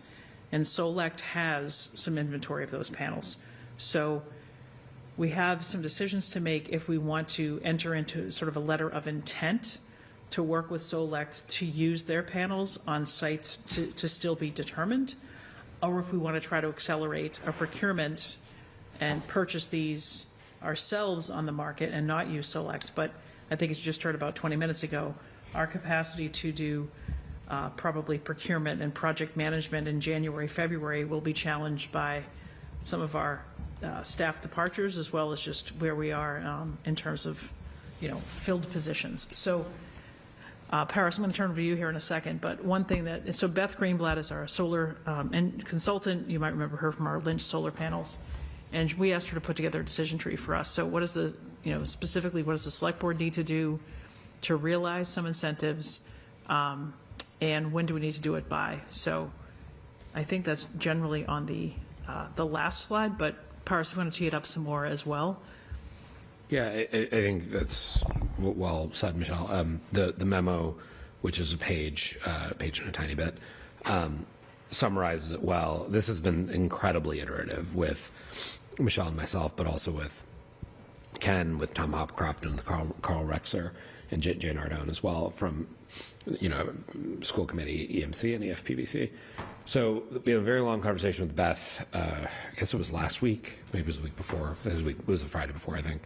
And because of the expiration of or the implementation of these rules on where panels are manufactured, she suggested it could make sense to go forward with a letter of intent. So the group talked about it a good bit, and I think what you see here, there's sort of three options. One is we sort of don't do anything right now, which is where we had most recently landed. Another alternative is we could try to do a competitive bid to get somebody to work with us ahead of Springtown meeting. And then the third option, which is for at least a good subset of the projects, we may not get all the projects this way, so some might end up back in Camp 2. We try to put in place a letter of intent with Select to fund or to do a PPA for some of our sites, because it could include the 30% credit if we can get the projects. If we can sign the letter of intent with them before 12/31, and then we can get the projects approved ahead of the July 4th deadline. So that's the view, that we should, the select board should sign an LOI with Select, who we can sole source this with, because they've already been procured competitively via power options, and at least for a subset of our assets, pursue number 3, which is the PPA pathway. So Ken is available to talk to us about this at our next meeting. We just wanted to make sure that we got this thinking in front of the board now, given that 12:15, I suppose we could use one of our, town manager search meetings too, but 12:15 really is the last time this board is meeting in sort of more proper session between now and the end of the year, when we would need to sign the LOI. Ken did say to get this going this year and to get the 30% ITC, sole sourcing is the only, with Select within LOI is the only approach that's going to work. And that also, even if we sign it, we're not committing ourselves to anything. So we can decide we don't want to do any of the projects. We can decide we want to do some of the projects. We can decide we want to do all the projects. We can kill the LOI and decide to proceed down a different path. It just gets that started. And gets our place in line, basically. Saves our place in line. Saves our place in line, yeah. So again, if we want to, we didn't want to surprise the board with this on the 15th, right? Because it changes. The thinking has been narrowing, but it is something that is just really evolving in front of us. And so I think we've honed in on the right approach, but we only have one more proper meeting before the end of the year. Yep. And the reality is we may not do, we had, town meeting was 5 or 6 projects. Some of this analysis might be, some of them just economically don't make sense. Or Could be a subset, yeah. So it's likely to be a subset. we could get further down through calendar year calendar year 26 and decide we want to own these because the ROI is shorter. We want to lease these other ones. It still gives us the opportunity to potentially own the solar panels and realize the full benefit of that free energy versus leasing and getting discounted rate. But to try to get our hands on the sort of lower cost tax incentivized panels that are in production or in inventory, we're going to need to make a decision by the end of December. So ideally the 15th. And I think with that, we should, if there are questions we want to specifically tee up for Ken, if there's more detail on this timeline that you guys want, we can ask Ken to do so. I asked him to not come tonight because I thought there's just so much to try to process. I didn't think we would have, rapid fire questions for Ken, but he's prepared to be back in 2 weeks to answer those questions. So we should try to get those to him in advance if we can. So what we need to potentially do tonight is to decide we want to have, we want to ask him to come back with probably a view on which sites that would go into the LOI and the mechanics of what the LOI would look like, and then, which is, meaning the mechanics of what a PPA would look like. And we have Beth on board to help with that. Yeah, Beth Greenblatt could also join us if we wanted. Yeah. Or do we want to just not? Like we could just decide don't bother. But it seemed like we should at least kick the tires on a couple of cycles. So that's the only question for tonight. Do we want to have staff come back with this thing for the 15th? Yes. It doesn't seem that complicated to me, even though I just got these memos 10 minutes ago. And given that on the 15th, or I have to be remote, but we're trying to tackle both the municipal and the school budget aspects of the State of the Town report, and a final draft of whatever report that's going to be. That's going to be a pretty big discussion topic. So I don't think we need to have him come in to, especially if we're all probably leaning towards number 3 here. Do you want him to have us, do you want him to send us the second memo, the next memo, saying here's the sites we've identified? We've got to get, yeah. Yeah, because we have to vote to, at some point before 12/31, we have to vote to let staff sign A an letter of LOI. intent. So if we're happy to do it off of paper, I'm happy to do it off of paper. He should get us that memo as fast as he can, so we're all read up in advance.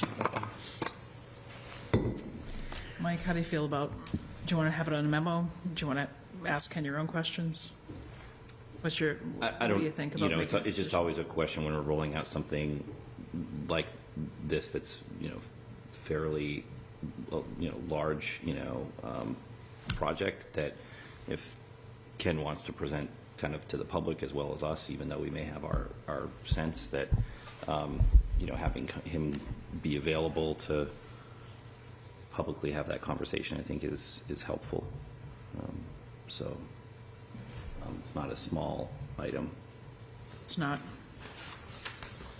Well, let's at least get a memo done, and we'll see how okay. our agenda shapes up, because to Bill's point, we do have a ton coming up. Okay. But no one's saying don't proceed, so that's good. Okay. We'll at least That's clear. proceed. So on the 15th, we have municipal and school review to complete. You're right, Bill, and then the draft. Yeah, and I think there was at least 5 departments that had followed from today. Yeah. And we only have so much time. So. Yep. Okay. If we wanted to try to look at Friday, December 12th, to have an update from Ken, if people wanted to commit to a half an hour before the State of the Town, we could have some dedicated time on Friday the 12th. I'm always free at 8:30.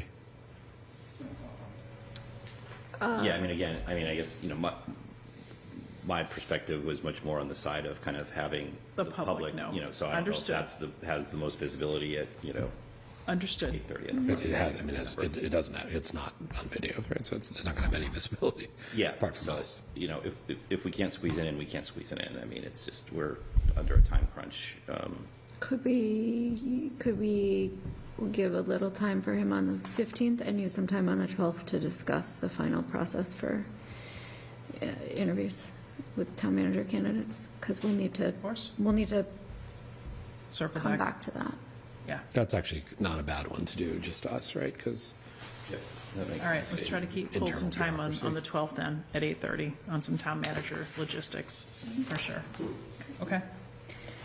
All right. Let me get some next steps on that then. All right, so the last thing is consent agenda. do we have the health insurance thing? Health insurance, which, Sorry. we did the Health Department revolving fund. We did vote that, Oh, sorry. That's all that was? if that's what you're Yeah, thinking. yeah, sorry. Yep, we voted that. Yeah, sorry. we I thought have- For some reason, I remembered it differently. Yeah, okay. What, do you have something else? No, I'm ready. Oh, go. Motion to approve the consent agenda as posted for Monday, December 1st, 2025. Second. All those in favor? Aye. Aye. Okay. Motion to adjourn. Motion to adjourn. All right, all those in favor? Aye. We are adjourned. Thank you, WinCam. Thanks, everyone.